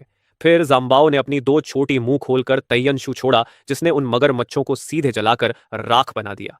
ऊर्जा के गोले निकलकर सीधे जाम्बाओ के सिर में समा गए। 5 मगरमच्छों को मारने के बाद जाम्बाओ आखिरकार ब्रॉन्ज लेवल 7 तक पहुंच गया और उसकी ऑरा पहले से कहीं ज्यादा शक्तिशाली हो गई। ये मगरमच्छों का झुंड सच में एक्सपीरियंस का खजाना था। लेकिन उसी पल अचानक पूरे समुद्र की सतह पर एक विशाल लहर उठी, लगभग 10 मीटर ऊंची। मैंने घबराकर चिल्लाया, जाम्बाओ सावधान! लेकिन ऐसा लगा जैसे उसने मेरी आवाज सुनी ही नहीं। वह सीधे उस विशाल लहर की तरफ दौड़ पड़ा। पलक झपकते ही जाम्बाओ उस विशाल लहर में समा गया। मैं घबरा गया और तुरंत उसकी तरफ दौड़ने ही वाला था कि सुक्सिया ओक्सियाओ ने हाथ बढ़ाकर मुझे रोक लिया और शांत आवाज में बोली, शांत हो जाओ, एग्जाम्बाओ ठीक है, वह अभी एलिमेंटल रेजोनेंस में प्रवेश कर रहा है। उसकी बात सुनकर मैं धीरे धीरे शांत हुआ, क्योंकि मैंने देखा कि वह विशाल लहर जिसने अभी अभी जाम्बो को निगल लिया था, अब एक बड़ी पानी की गोलाकार गेंद में बदल गई थी। मैंने हैरानी से पूछा, एलिमेंटल रेजोनेंस, ये क्या होता है? मुझे इसके बारे में कोई याद नहीं है। सूसिया ऑक्सियो ने उस पानी की गोलाकार गेंद को देखते हुए जवाब दिया। उसकी आंखों में साफ ईर्ष्या झलक रही थी। एलिमेंटल रेजोनेंस तब होता है जब कोई बीस्ट किसी खास जगह पर अपने आसपास के एनवायरनमेंट के साथ गहरे स्तर पर जुड़ जाती है। इससे उसकी अटैक डैमेज सीधे दोगुनी तक बढ़ सकती है। यह सुनकर मेरी पुतलियां सिकुड़ गईं। इतनी ताकतवर? सुसिया ऑक्सियो ने आगे समझाया, सिर्फ इमॉर्टल पोटेंशियल या उससे ऊपर की बीस्ट्स के पास ही इसे ट्रिगर करने की बहुत छोटी सी संभावना होती है, और जब भी ऐसा होता है उनके शरीर में एक एलिमेंटल इम्प्रिंट रह जाती है, जिससे भविष्य में फिर से एलिमेंटल रेजोनेंस एक्टिवेट होने की संभावना बढ़ जाती है। फिर उसने मेरी ओर देखा और पूछा, जाम्बाओ वाटर एलिमेंट की है ना? मैंने सिर हिलाया। वह बोली, समझ गई। बहुत से लोग तो डायमंड किंग लेवल तक पहुंचने के बाद भी एलिमेंटल रेजोनेंस एक्टिवेट नहीं कर पाते, लेकिन एग्जाम्बाओ ने यही ब्रॉन्ज लेवल पर ही कर लिया। अगर तुम चाहो तो इसे मुझे बेच दो, बदले में मैं तुम्हें अपनी बहन से मिलवा दूंगी। यह सुनकर मेरी आंखें फैल गईं। मैंने अविश्वास से सूसिया ऑक्सियाओ को देखा। यह लड़की कैसी अजीब सोच रखती है। क्या यह सच में अपनी ही बहन को बेचने को तैयार है? हालांकि मन में एक और सवाल भी आया, क्या उसकी बहन खूबसूरत होगी? तभी पानी की वह गोलाकार गेंद धीरे धीरे टूटने लगी और उसके अंदर एक सांबाओ दिखाई देने लगा। उसके शरीर के चारों ओर समुद्र के पानी की पतली धाराएं जैसे छोटे छोटे सांप लिपटी हुई थीं और उसकी ऑरा पहले से कहीं ज्यादा शक्तिशाली लग रही थी। तभी अचानक पीछे से लेज़यांग की आवाज आई, भाई जेनी, जल्दी आओ, मैं ज्यादा देर तक नहीं टिक पाऊंगा। मैं तुरंत जाम्बाओ के साथ वापस एंगशु वांग के सामने पहुंचा। उस समय बैटलफील्ड की हालत खराब थी। जेड थंडर बेयर और फ्रॉस्ट स्पिरिट कैट दोनों ही अंगशु वांग के काटने से बुरी तरह घायल हो चुके थे। मैंने तुरंत लेसयांग और सुसिया ऑक्सियो से कहा कि वे अपनी बीस्ट्स वापस बुला लें। फिर मैंने झाम्बाओ की ओर देखा और पूछा, झाम्बाओ तैयार हो? उसकी आंखें उत्साह से चमक रही थीं, जैसे वह अपनी नई ताकत आजमाने के लिए बेसब्र हो। उसने कहा, मास्टर, झाम्बाओ तैयार है। मैंने तुरंत आदेश दिया, जाओ जाम्बाओ, इस गंदे मगरमच्छ को टुकड़ों में तोड़ दो। आदेश मिलते ही संबाओ बिजली की तरह अंगशु वांग की तरफ दौड़ा। उसने अपने आगे के पंजे से जमीन पर प्रहार किया। अबिसल प्रेशर तुरंत सक्रिय हो गई और दुश्मन की गति धीमी हो गई। अंशुवंग ने सांबाओ को अपनी तरफ आते देखा और तुरंत अपने विशाल दांतों से एक भयानक काटने वाला हमला किया, लेकिन उसके दांत सोंगवू डोमेन शील्ड को तोड़ भी नहीं पाए। उसी पल जाम्बाओ ने मौका पकड़ लिया और अपने मुंह से गहरे नीले रंग की जहरीली पानी की धुंध छोड़ी, जिसने अंशुवांग को पूरी तरह घेर लिया। धुंध के बीच से उसकी दर्द भरी चीख गूंज उठी। कुछ ही क्षण बाद जब धुंध हट गई तो वहां सिर्फ मगरमच्छ की हड्डियों का ढेर बचा था। एक बार फिर सांबाओ ने ब्रॉन्ज लेवल 8 इमॉर्टल बीस्ट को एक ही वार में खत्म कर दिया था। अंशुवांग मर गया, लेसियंग ने सांस रोकते हुए कहा। उसकी पुतलियां जोर से सिकुड़ गईं। उसी पल उसके मन में एक पागल सा विचार आया, क्या JNE का एग्जाम्बाओ सच में लेजेंडरी रैंक बीस्ट है? उसने मेरी ओर देखा। मैं बस एग्जाम्बाओ की ठुड्डी सहला रहा था। वह सवाल पूछना चाहता था, लेकिन खुद को रोक लिया। अच्छा काम किया ज़ाम्बाओ। लड़ाई खत्म होते ही उसके शरीर के चारों ओर लिपटे पानी के सांप गायब हो गए और एलिमेंटल रेजोनेंस का असर भी खत्म हो गया। अपने राजा की मौत के बाद आसपास मौजूद बाकी मगरमच्छों का झुंड डर कर भागने लगा। वे तेजी से समुद्र में कूदकर चारों दिशाओं में गायब हो गए। मैंने सामने मौजूद द्वीप की ओर देखा और कहा, चलो अब द्वीप पर उतरते हैं। अगले कुछ 100 मीटर के रास्ते में हमें कोई भी मॉन्स्टर नहीं मिला। लगता था कि एंगसू वांग ही आखिरी बाधा था। द्वीप पर पहुंचकर मैंने जमीन पर मौजूद उस खास धातु पर हाथ से थपथपाया और कहा, यह वही खास डिंगशीन स्टील होना चाहिए जिसका जिक्र HQ ने किया था। लेस यांग ने एक टुकड़ा उठाकर हाथ में देखा और बोला, हाँ बिल्कुल सही, चलो जल्दी से इस सब वर्ल्ड का कोड ढूंढते हैं। मैं झांबाओ के साथ द्वीप के अंदर की ओर बढ़ गया। पूरे द्वीप पर बस वही डिंगसिन स्टील फैला हुआ था और कुछ नहीं। हम द्वीप के केंद्र तक पहुंचे तो वहां एक विशाल खदान दिखाई दी। इसी खदान से सबसे उच्च गुणवत्ता वाला डिंगसिन स्टील निकाला जाता होगा। मैं झुककर अंदर देखने लगा और मुझे वास्तव में एक चमकता हुआ नीला क्रिस्टल दिखाई दिया। पूरे द्वीप के चारों ओर जो एनर्जी ऑरा फैली हुई थी वह इसी क्रिस्टल से निकल रही थी। लेज यांग और सुक्सिया ओक्सियाओ भी उत्सुकता से पास आ गए और उस नीले क्रिस्टल को देखकर बेचैन हो उठे। लेस यांग बोला, चलो जल्दी से कोर लेकर यहां से निकलते हैं। मैंने सिर हिलाया और कूदने ही वाला था कि लेस यांग ने मुझे हाथ से रोक दिया और कहा, इतनी छोटी सी चीज मुझे करने दो, तुम ऊपर ही इंतजार करो। यह कहकर वह सीधे खदान में कूद गया। मैंने मुस्कुराते हुए उसे रोका नहीं। मुझे खुशी थी कि कोई और यह काम कर रहा था। थोड़ी देर बाद वह वापस ऊपर आया और मेरे हाथ में एक चमकता हुआ नीला क्रिस्टल रख दिया। मैंने उस सब वर्ल्ड कोर को हाथ में लिया ही था कि वह अचानक तेज रोशनी से चमक उठा। इससे पहले कि मैं कुछ समझ पाता, वह रोशनी हम तीनों को घेर चुकी थी। उसी समय मेरे कानों में एक दूर की यांत्रिक आवाज गूंजी, सीक्रेट रेल्म ट्रायल समाप्त, परिणामों की गणना जारी, अंतिम मूल्यांकन JNE रैंक SSS लेस यांग रैंक S सुसिया ऑक्सियो रैंक S। अगले ही पल आसमान से एक सुनहरी रोशनी उतरी और हमें एक चमकदार स्तंभ में घेर लिया। मेरे सामने धीरे धीरे 3 वस्तुएं प्रकट हुईं और वही यांत्रिक आवाज फिर गूंजी, प्राप्त हुआ holy water blessing necklace legendary quality, प्राप्त हुआ life source formula legendary quality, प्राप्त हुआ एनर्जी फ्रूट लेजेंडरी क्वालिटी। उसी समय लेस यांग और सुचिया ऑक्सियाओ के सामने भी 2 वस्तुएं प्रकट हुईं। प्राप्त हुआ चार्म हेलमेट एपिक क्वालिटी, प्राप्त हुआ एनर्जी फ्रूट एपिक क्वालिटी। मैंने हाथ बढ़ाकर अपने सामने तैरती तीनों वस्तुएं उठा लीं और मेरी नजर उस नीले जल जैसे चमकते हार पर टिक गई। जानकारी तुरंत सामने आई। Blessed water enamel necklace legendary quality, effect water type skills की डैमेज 50% तक बढ़ा देता है। यह पढ़ते ही मेरी सांसें तेज हो गईं। 50% डैमेज इंक्रीज। इसका मतलब भविष्य में 2 लेवल ऊपर के दुश्मनों को हराना भी बच्चों का खेल हो जाएगा। सच में यह बिल्कुल SSS रैंक रिवॉर्ड के लायक इनाम था। इनाम सच में बहुत ही उदार थे। बाकी 2 वस्तुओं के नाम ही अपने आप में सब कुछ बता रहे थे। लाइफ सोर्स फॉर्मूला की मदद से लेजेंडरी क्वालिटी की लाइफ सोर्स वाटर बनाई जा सकती थी और वह पानी किसी भी लेजेंडरी क्वालिटी क्रीचर की सभी चोटों को पूरी तरह ठीक कर सकता था। तीसरी वस्तु एक फल था जो देखने में बिल्कुल आड़ू जैसा लगता था, एनर्जी फ्रूट। अगर इसे सिल्वर रैंक या उससे नीचे की कोई क्रिएचर खाए तो उसका लेवल सीधे 2 स्तर बढ़ जाता है। इसका मतलब अगर अभी जाम्बाओ जो ब्रॉन्ज लेवल 7 पर है इसे खा ले तो वह सीधे ब्रॉन्ज लेवल 9 तक पहुंच सकती है। मैंने अपने हाथ में पकड़े एनर्जी फ्रूट को देखा, फिर जम्बाओ की तरफ मुड़ा और फल को 2 टुकड़ों में तोड़ दिया। एक टुकड़ा मैंने छोटी कछुए वाली हेड के सामने रखा और दूसरा काले सांप वाली हेड के सामने। लो खाओ। छाम्बाओ पहले से ही उसे खाने के लिए लालायित थी। दोनों सिरों ने एक साथ फल को काटा और बड़े बड़े कौर लेकर उसे चट कर गई। जैसे ही एनर्जी फ्रूट उनके पेट में गया, उनकी एनर्जी तेजी से बढ़ने लगी। उनका लेवल 2 रैंक ऊपर उछल गया और आखिरकार ब्रॉन्ज लेवल 9 पर स्थिर हो गया। उसी समय मेरा अपना लेवल भी बढ़कर ब्रॉन्ज लेवल 9 हो गया। मैं खुशी से हंस पड़ा। फिर मैंने ब्लेस्ड वाटर एनिमल नेकलेस निकाला और उसे जाम्बाओ के गले में पहनाया। अगले ही पल जाम्बाओ की ऑरा पहले से कहीं ज्यादा शक्तिशाली हो गई। मैं खड़ा हो गया और मन ही मन सोचने लगा, अब जब मेरे पास लाइफ सोर्स फॉर्मूला है तो मैं आराम से इसे बनाकर बेच सकता हूं। मेरी यादों के अनुसार लाइफ सोर्स जैसी कल्टीवेशन पोशंस बाजार में बेहद महंगी कीमतों पर बिकती है। उसी समय लेस यांग और सुक्सिया ऑक्सियाओ भी अपनी अपनी रिवॉर्ड्स बांट चुके थे। जेट थंडर बियर और फ्रॉस्ट स्प्रिट कैट ने जब एपिक एनर्जी फ्रूट खाया तो उनका लेवल भी बढ़कर ब्रॉन्ज लेवल 5 हो गया। जब मैंने देखा कि वे दोनों तैयार हो चुके हैं तो मैं धीरे धीरे उनके पास चला गया और कहा, मिशन पूरा हो चुका है, अब वापस चलते हैं। मैंने सब वर्ल्ड कोर उठाया और टेलीपोर्ट होने ही वाला था कि अचानक लेस यांग ने मुझे रोक लिया। उसका चेहरा लाल हो गया था और वह काफी देर तक हिचकिचाता रहा।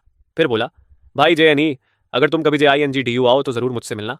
ये सुनते ही SUCCI AOXIAO ने तुरंत उसे घूर कर कहा, ALESYANG, तुम्हारे दिमाग पर चोट लग गई है क्या? JNE भी एक्जिंगो यूनिवर्सिटी में ही जाएगा, वहां तो वैसे भी मिल लोगे। क्या तुम महान यंग मास्टर अपनी परीक्षा छोड़ने वाले हो? लेस यांग तुरंत चुप हो गया और शर्माते हुए सिर के पीछे हाथ खुजलाने लगा। फिर मेरी ओर देखकर बोला, तो फिर JNE जिंगो यूनिवर्सिटी में मिलते हैं। उसकी यह हरकत देखकर मुझे हंसी आ गई। मैंने सिर हिलाकर कहा, हाँ, सिंगो यूनिवर्सिटी में मिलेंगे। और अगले ही पल हम तीनों की परछाइयां उस द्वीप से गायब हो गईं। उसी समय स्पेशल पैलेस के अंदर विशाल नीली स्क्रीन अचानक सुनहरी रोशनी से चमक उठी। चूशन ने गहरी सांस ली और महल के प्रभारी से पूछा, यह फिशर किस स्तर की है? प्रभारी ने तुरंत जवाब दिया, extreme immortal bronze level fisher. यह सुनकर चूजन का दिल तेजी से धड़कने लगा।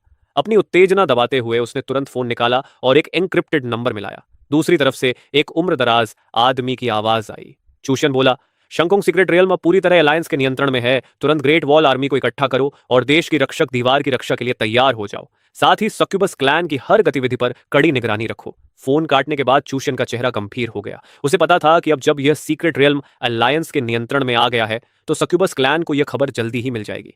इस साल भी वर्ल्ड चैलेंज में अलायंस का सामना उसी सक्यूबस क्लैन से होने वाला है।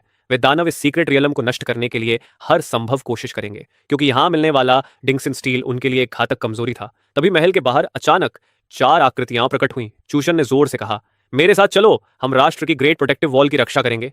और वह तुरंत महल से बाहर निकल गया। उसी समय सब स्पेशल फिशर की चमकती सुनहरी रोशनी के बीच हम तीनों वापस स्पेशल पैलेस में प्रकट हो गए। मैंने इधर उधर देखा और पूछा, कमांडर इन चीफ कहाँ हैं? तभी महल का प्रभारी दौड़ता हुआ हमारे पास आया और बोला, आप लोग आखिरकार बाहर आ गए। इनर डीमन क्लैन ने फिर से ग्रेट वॉल के बाहर हमला शुरू कर दिया है। कमांडर इन चीफ पहले ही मदद के लिए निकल चुके हैं। जाने से पहले उन्होंने आदेश दिया था कि हम आपको शहर वापस भेज दें। जहां तक आपकी प्रॉमिस्ड रिवॉर्ड का सवाल है, वह उनके लौटने के बाद आपको सिंगो यूनिवर्सिटी में दी जाएगी। मैंने सिर हिलाया। मुझे अभी बेइचंद सिंचा की कोई खास जल्दी नहीं थी। मैंने सब स्पेशल कोर उसे सौंप दिया और कहा, सब कुछ के लिए धन्यवाद। उसने कोर ले लिया और दरवाजे की ओर इशारा किया। 3 सैनिक अंदर आए जो हमें शहर तक छोड़ने वाले थे। शहर पहुंचकर मैंने तय किया कि पहले होटल जाकर आराम करूंगा। आखिर मैंने अपनी सारी बचत खर्च करके 1 हफ्ते के लिए होटल का कमरा लिया था। लेकिन जैसे ही मैं अपने कमरे के दरवाजे पर पहुंचा और हैंडल घुमाने लगा, अचानक किसी ने पीछे से उसे पकड़कर रोक लिया। उस पकड़ में जबरदस्त ताकत थी। मैंने तुरंत भौहें सिकोड़ लीं और पीछे की ओर छलांग लगाई। न तो मुझे और न ही एग्जाम बॉय को पता चला था कि कोई हमें पीछा कर रहा है। मैंने उस हाथ के मालिक को गंभीर नजरों से देखा। वह लगभग 20 साल का एक युवक था, जिसने सुनहरे फ्रेम वाला चश्मा पहना हुआ था और उसकी शक्ल किसी सफेद पोश बदमाश जैसी लग रही थी। जाम्बाओ ने जोर से गुर्राकर एक खतरनाक मुद्रा बना ली और उस पर झपटने ही वाली थी, लेकिन मैंने हाथ उठाकर उसे रोक दिया। रुको एग्जाम्बाओ। फिर मैंने उस अजनबी को घूरते हुए कहा, तुम कौन हो और रात के समय मेरा पीछा क्यों कर रहे हो? लेकिन वह आदमी अचानक एक तरफ हट गया और उसके पीछे से एक काली मकड़ी सामने आ गई जो लगभग मेरी कमर तक ऊंची थी। मैंने तुरंत उसकी जानकारी जांची। Deadly spider, excellent aptitude, silver rank level 1। मैं चौंक गया। यह मकड़ी वास्तव में सिल्वर रैंक बीस्ट थी। मैं और सवाल पूछने ही वाला था कि उस आदमी ने अपने सुनहरे फ्रेम वाले चश्मे को ठीक किया, हल्की मुस्कान दी और बोला, जानलिंग, सही कहा ना? मेरा नाम पेसिनेंट है। मैं इस बार किसी के कहने पर आया हूं, तुम्हें एक छोटा सा सबक सिखाने के लिए। मैंने तुरंत उससे दूरी बना ली। यह साफ था कि बेसिनांट दोस्त बनकर नहीं आया था और ऊपर से वह एक सिल्वर रैंक बीस्ट मास्टर था। उसने अपने सफेद दस्ताने उतारे और अपनी डेडली स्पाइडर के सिर पर हाथ फेरते हुए ठंडी आवाज में कहा, क्योंकि तुमने गलत इंसान को नाराज कर दिया है। लेकिन चिंता मत करो, मेरे मालिक ने कहा है कि तुम्हें मारना नहीं है, बस तुम्हें अपाहिज बना देना है ताकि तुम परीक्षा में भाग ही ना ले सको। इतना काफी होगा। उसकी बात सुनकर मेरे भीतर गुस्से की आग उबलने लगी, लेकिन मैंने पूरी ताकत से खुद को संभाला। मुझे इस पेसिनांट के मुंह से सच्चाई निकलवानी थी ताकि पता चल सके कि इसके पीछे असली मालिक कौन है। अगर मैं आज यह नहीं जान पाया तो चाहे मैं बच भी जाऊं, भविष्य में भी उनके षड्यंत्रों का निशाना बना रहूंगा। मैंने गहरी सांस ली और अपने दिमाग को शांत किया। फिर अपनी सारी यादों को खंगालने लगा। लेकिन चाहे जितना सोचता, मुझे याद नहीं आ रहा था कि मेरे इस शरीर के पिछले मालिक ने कभी किसी बड़े आदमी को नाराज किया हो। तो आखिर कौन हो सकता है जिसने मुझे सबक सिखाने के लिए किसी को भेजा? अगर किसी पर शक था तो वह सिर्फ वह हरामी जन था। उसके अलावा कोई और इतना क्यों नफरत करेगा? लेकिन मैं अभी अभी तो नागनन सिटी लौटा हूं, कुछ ही मिनट पहले। किसी को मेरे यहां होने की खबर इतनी जल्दी कैसे हो सकती है? फिर भी बेसिनेंट ने मुझे तुरंत ढूंढ लिया और पूरे रास्ते मेरा पीछा किया और मुझे जरा भी आभास नहीं हुआ। इसका मतलब साफ था, इसके पीछे जो भी है उसकी नगनान सिटी में बहुत बड़ी हैसियत है। ऐसी ताकत पूरे शहर में सिर्फ 2 तरह के लोगों के पास हो सकती है, या तो सिटी लॉर्ड सुटिंगलन या फिर शहर की बड़ी बड़ी ताकतवर फैमिलियां। तभी अचानक मेरे दिमाग में एक चमक सी हुई। मुझे समझ आ गया कि इसके पीछे कौन हो सकता है। पूरे नागनन सिटी में अगर किसी पर शक बनता है तो वह सिर्फ लिन फैमिली है। हालांकि अभी यह सिर्फ अनुमान था। मैंने अपनी नजरें बेसिनांट के चेहरे पर टिकाई और ठंडी आवाज में कहा, अब समझ गया, तुम्हें लिन फैमिली ने भेजा है ना? यह सुनते ही बेसिनांट के चेहरे पर हल्की सी घबराहट झलक गई। उसने जल्दी से हाथ रगड़े, नाक को छुआ और नजरें चुराने लगा। मैं हंस पड़ा। बिंगो, लगता है मेरी पिछली जिंदगी में जो माइक्रो एक्सप्रेशन साइकोलॉजी के कोर्स में छुपकर पढ़ता था, वे आखिर काम आ ही गए। मेरी बात सुनकर बेसिनांट का चेहरा तुरंत पीला पड़ गया। कमाल है, इस लड़के ने यह कैसे पता लगा लिया? उसके मन में घबराहट बढ़ती जा रही थी। उसकी बहन अभी भी लिन फैमिली के कब्जे में थी। अगर मैं सच में जाकर सिटी लॉर्ड को सब बता देता तो उसकी बहन की जान खतरे में पड़ जाती। उसके दिमाग में एक ही ख्याल आया, मुझे जिंदा नहीं छोड़ सकता। छोटे कमीने, मौत मांग रहे हो? बेसिनांट की नकली सज्जनता का मुखौटा टूट गया। उसने अपने सुनहरे फ्रेम वाले चश्मे को सीधा किया। उसकी आंखों में हत्या की नीयत साफ छलक रही थी। रीपर स्पाइडर, इस्तेमाल करो ब्लड स्लॉटर स्ट्राइक। उसकी मकड़ी की दो आगे की टांगें अचानक खून से लाल हो उठी। आदेश मिलते ही वह मुझ पर झपटी। मैं ठंडी हंसी हंसा। ये घमंडी आदमी अब शर्म से सीधे क्रोध में बदल गया था। मैंने तुरंत आदेश दिया, जाम्बाओ जल्दी ब्लैक टर्टल जेड शील्ड इस्तेमाल करो। अगले ही पल जम्बाओ मेरे सामने आकर खड़ी हो गई। गहरे नीले पानी की एक लहर मुझे घेर कर ढाल बन गई। उसके चारों ओर पानी के सांपों जैसी धाराएं घूम रही थीं। ये होली वाटर एज्योर नेकलेस का प्रभाव था। रीपर स्पाइडर बिजली की रफ्तार से आई और एक झटके में ढाल को भेदने की कोशिश की। उसके खून जैसे लाल पंजे ढाल से टकराए। सौभाग्य से जाम्बाओ ने उस वार को रोक लिया। ये देखकर बेसिनांट की पुतलियां सिकुड़ गईं। उसका सांस अटक गया। ये घटिया कछुआ तो ब्रॉन्ज रैंक का है। ये मेरी सिल्वर रैंक स्पाइडर की अटैक कैसे रोक सकता है? ये सिर्फ 2 स्तर का अंतर नहीं था, बल्कि ब्रॉन्ज से सिल्वर तक की पूरी सीमा पार हो रही थी। उसे लगा जैसे दुनिया उलटी चल रही है।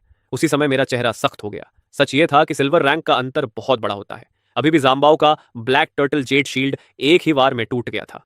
अगर दुश्मन ब्रॉन्ज रैंक का होता तो जाम्बाओ को यह हार पहनने की भी जरूरत नहीं पड़ती। वह 2 स्तर ऊपर जाकर उसे तुरंत खत्म कर देती। लेकिन अभी सामने सिल्वर रैंक था और जीत की कोई गारंटी नहीं थी। फिर भी मुझे बस समय खींचना था। यहाँ का शोर काफी बड़ा था। होटल स्टाफ को जल्दी ही पता चल जाएगा। जैसे ही वे आएंगे मैं पुलिस बुला सकता हूँ और तब बेसिनांट चाहे जितना चाहे भाग नहीं पाएगा। लगता था बेसिनांट भी यह समझ गया था। इसलिए उसने तुरंत आदेश दिया, डूमिंग स्पाइडर हमला करो, 1000 आर्मी चार्ज इस्तेमाल करो और इस लड़के को चीर डालो। उसका चेहरा पूरी तरह खूंखार हो चुका था। आदेश मिलते ही मकड़ी हवा में उछली। उसकी 8 टांगें स्प्रिंग की तरह फैल गईं और वह सीधे जाम्बाओ पर टूट पड़ी। मैंने तुरंत पलटवार का आदेश दिया। एग्जाम्बाओ ने अपने आगे के पंजों से जमीन पर जोर से प्रहार किया। आवाज ऐसी थी जैसे कोई भारी कदम पानी पर पड़ा हो। अगले ही पल एबिसल प्रेशर पूरे बैटलफील्ड में फैल गई। डूमिंग स्पाइडर को ऐसा लगा जैसे कोई विशाल पहाड़ उस पर गिर पड़ा हो। वह हवा से सीधे नीचे गिरकर जमीन पर धड़ाम से आ गिरी। उसकी गति भी सामान्य से 10 गुना धीमी हो गई। मैं खुद भी चौंक गया। जाम्बाओ की एबिसल प्रेशर इतनी ताकतवर हो गई थी कि सिल्वर रैंक स्पाइडर भी उसका विरोध नहीं कर पा रही थी। मैंने तुरंत कहा, जाम्बाओ यही मौका है, तय्यन श्योनु इस्तेमाल करो। आदेश मिलते ही जाम्बाओ के दोनों मुंह खुल गए और गहरे नीले रंग की जहरीली पानी की धुंध जमीन पर पड़ी मकड़ी को ढकने लगी। मैं गंभीर नजरों से उस धुंध को देखता रहा, लेकिन अंदर से कोई चीख नहीं आई। कुछ पल बाद जब धुंध छोटी तो वहां मकड़ी की जगह सफेद जाल में लिपटी एक गेंद दिखाई दी। आखिरी क्षण में डूमिंग स्पाइडर ने खुद को जाल में लपेट लिया था, इसलिए तायन ज्योनु उसे जला नहीं पाया। अच्छा किया डूमिंग, बेसिनांट ने राहत की सांस ली। उसने मुझे घूरते हुए कहा, मैंने नहीं सोचा था कि यह ब्रॉन्ज रैंक कछुआ मेरी सिल्वर स्पाइडर को इतना मजबूर कर देगा। उसने हाथ उठाकर मकड़ी को फिर से हमला करने का आदेश देने ही वाला था कि अचानक ऊपर सीढ़ियों से एक जोरदार आवाज गूंजी, कोई भी हिलेगा नहीं। अगले ही पल 10 से ज्यादा सैनिक सीढ़ियों से दौड़ते हुए आए और उन्होंने बेसिनांट को चारों ओर से घेर लिया। होटल का संकरा गलियारा एक पल में भीड़ से भर गया। बेसिनांट ने चारों ओर खड़े सैनिकों को देखा और उसका दिल बैठ गया। सब खत्म हो चुका था। तभी सीढ़ियों के ऊपर से एक महिला की शांत लेकिन अधिकार भरी आवाज आई, मेरे अधिकार क्षेत्र में अशांति फैलाने की हिम्मत किसने की? तुम सच में मौत ढूंढ रहे हो? ये जानी पहचानी आवाज सुनते ही मैंने तुरंत सिर घुमाया और सीढ़ियों की ओर देखा। वहां मैंने गवर्नर सुटिंगलन को धीरे धीरे ऊपर से उतरते हुए देखा। मुझे बिल्कुल उम्मीद नहीं थी कि वह खुद यहां आएंगी, लेकिन चूंकि सुटिंगलन खुद आ गई थी तो अब शायद यह पता लग सकता था कि बेसिनांट के पीछे असली मास्टर कौन है। सुटिंगलन धीरे धीरे मेरे पास आई और सीधे बेसिनांट को घूरते हुए बोली, एक भटके हुए सैनिक, बताओ इसके पीछे किसका आदेश है? बेसिनेंट ने जैसे ही सुटिंगलन को देखा उसका दिल जैसे रुक गया। उसे समझ आ गया था कि अब वह पूरी तरह फंस चुका है, लेकिन गिरफ्तारी की स्थिति के लिए उसने पहले से ही एक आखिरी रास्ता तैयार कर रखा था। बेसिनेंट ने मेरी ओर गहरी नजरों से देखा और अगले ही पल उसकी डूमिंग स्पाइडर ने अचानक अपनी खून से लथपथ आगे की टांग उठाई और सीधे अपने ही मालिक के दिल में घोंप दी। बेसिनेंट तुरंत जमीन पर गिर पड़ा। कुछ ही सेकंड में उसका दिल धड़कना बंद हो गया। उसी क्षण अपने मालिक की मौत के साथ ही डूमिंग स्पाइडर ने भी आखिरी सांस ले ली। मैंने जमीन पर पड़े बेसिनेंट के निर्जीव शरीर को देखा और भौहें सिकोड़ ली। मामला अब और मुश्किल हो गया था। अब जब बेसिनेंट मर चुका था तो लिन फैमिली के खिलाफ कोई सबूत मिलना लगभग नामुमकिन था। इस तरह लिन फैमिली एक बार फिर साफ बच निकली। जैसे ही मैंने जान के बारे में सोचा, मेरे मन में बस एक ही इच्छा उठी, उसे मार डालने की। उसे और उस कमीने को जिसने अपने ही मालिक के साथ विश्वासघात किया था। मुझे उम्मीद नहीं थी कि लिन फैमिली सिर्फ जैन की वजह से मुझे मारने के लिए किसी को भेज देगी, लेकिन बेसिनेंट की इस घटना के बाद जैन और लिन फैमिली कुछ समय तक कोई कदम नहीं उठाएंगे और मुझे भी 2 दिन बाद जिंगो यूनिवर्सिटी की प्रवेश परीक्षा देने जाना है। अगला मौका शायद तभी मिलेगा जब मैं वापस लौटूंगा। तभी मुझे बदला लेने का सही अवसर मिलेगा। मेरे प्यारे भाई जान, चूंकि बात यहां तक आ गई है तो तुम्हारा बड़ा भाई तुम्हें थोड़े दिन और जीने देगा। बेसिनांड का मामला यहीं खत्म हो गया। सुटिंगलन मुझे सीधे सिटी लॉर्ड मैंशन ले गई। वहां पहुंचते ही मैं बिस्तर पर गिर पड़ा और गहरी नींद में सो गया। इस बार मुझे सच में अच्छी नींद आई। जब से मैं इस दुनिया में आया था, या तो नोविस ट्रायल में भाग ले रहा था या फिर बैटलफील्ड में सीक्रेट टेक्निक्स खोजते हुए घूम रहा था। अगली सुबह मैं मैंशन की नौकरानी के साथ डाइनिंग हॉल में गया और बैठ गया। मुझे देखते ही सुटिंगलन ने हल्की मुस्कान के साथ पूछा, आज रात अच्छी नींद आई? मैंने सिर हिलाया, बहुत अच्छी। वह मुझे देखते हुए बोली, तुम बिल्कुल तनाव में नहीं लगते। क्या तुम्हें कल की शिंगो यूनिवर्सिटी प्रवेश परीक्षा को लेकर पूरा विश्वास है? मैंने एक पल सोचा, फिर कहा, हाँ, थोड़ा तनाव तो है। मेरी जगह कोई भी होता तो होता, लेकिन अगर परीक्षा सिर्फ लड़ाई की है तो मुझे काफी भरोसा है। मेरी बात सुनकर सुटिंगलन हल्का हंस पड़ी। प्रवेश परीक्षा सिर्फ लड़ाई तक सीमित नहीं है। अगर तुम ऐसा सोचते हो तो कभी भी पहला स्थान हासिल नहीं कर पाओगे। यह सुनकर मेरा चेहरा थोड़ा जम गया और मैंने उनकी तरफ देखा। सुटिंगलन ने समझाते हुए कहा, पहला स्थान पाने के लिए सिर्फ लड़ाई काफी नहीं है। एक योग्य बीस्ट मास्टर को न सिर्फ लड़ाई में माहिर होना चाहिए, बल्कि हर परिस्थिति के अनुसार खुद को ढालना भी आना चाहिए। उसे हर पहलू में संतुलित विकास करना चाहिए, चाहे वह सेकेंडरी प्रोफेशन हो या कुछ और। मैं पूरी तरह उलझ गया था। मैं उनसे और पूछने ही वाला था कि तभी सुटिंगलन का फोन बज उठा। उन्होंने कॉल उठाई और तुरंत कहा, क्या वह ऑफिसर फिर से अस्थिर हो गई? ये सुनते ही सुटिंगलन झटके से खड़ी हो गई। उनके चेहरे पर गुस्सा साफ दिख रहा था। पूरे इलाके को तुरंत सील कर दो, मैं अभी पहुंच रहा हूं। इतना कहकर उन्होंने फोन काट दिया। फिर भौहें सिकोड़ते हुए मेरी तरफ देखा और बोली, आज तुम्हें खुद ही संभालना होगा, मुझे एक जरूरी काम निपटाना है। मैंने सिर हिलाया और पूछा, क्या ये वही नई इंटरडायमेंशनल फिशर है जो नागनन में खुली थी? बिल्कुल। सुटिंगलन ने थके हुए अंदाज में अपनी कनपटी दबाई। 6 महीने हो गए, लेकिन हम अभी तक उस फिशर पर नियंत्रण नहीं पा सके हैं, और अब वह और भी अस्थिर हो गई है। इतना कहकर वह तुरंत डाइनिंग हॉल से बाहर चली गई। मैं चुपचाप उन्हें जाते हुए देखता रहा। मैंने भी उस नगनान इंटरडिमेंशनल फिशर के बारे में सुना था। वह पिछले साल खुली थी, लेकिन आज तक कोई भी उसे नियंत्रित नहीं कर पाया। सुना था कि उसका स्तर अब डायमंड रैंक तक पहुंच चुका है। अगले दिन सुबह सुटिंगलन वापस लौटी, लेकिन वह पूरी तरह थकी हुई लग रही थी। उन्होंने मैंशन के सामने खड़े हम लोगों को बिना कुछ कहे देखा, फिर तुरंत अपना फ्लाइंग बीस्ट हलनाओ बुलाया। नागनन सिटी से हमें लेकर वह सीधे जिंगदू की ओर उड़ चली। इस परीक्षा के लिए मुझे मिलाकर हम कुल 4 लोग थे। बाकी 3 2 लड़के और एक लड़की भी नागनन हाई स्कूल से थे, लेकिन मैं उन्हें नहीं जानता था। मैंने धीरे से सुटिंगलन के पास जाकर पूछा, लॉर्ड सू, उस फिशर का क्या हुआ? सुटिंगलन ने थके हुए अंदाज में कहा, उसकी इंस्टेबिलिटी को फिलहाल रोक दिया गया है, लेकिन इसके कारण उस फिशर को नियंत्रित करना और भी मुश्किल हो गया है। मैंने भी गहरी सांस ली। आखिर वह डायमंड रैंक फिशर थी। अगर मैं मदद करना भी चाहता तो मेरे पास इतनी ताकत नहीं थी। 3 घंटे बाद हम अलायंस कैपिटल क्योटो पहुंच गए। सुटिंगलन ने हमें चारों को सिंगो यूनिवर्सिटी के गेट के सामने उतारा और फिर तुरंत वापस चली गई। वहां पहुंचने के बाद हम सब अलग अलग हो गए, क्योंकि परीक्षा पूरी तरह इंडिविजुअल मोड में थी।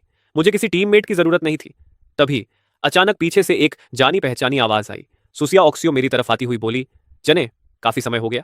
इससे पहले कि मैं कुछ कहता, सुसिया ऑक्सियो ने पीछे मुड़कर एक लगभग 40 साल के आदमी को खींचकर मेरे सामने खड़ा कर दिया।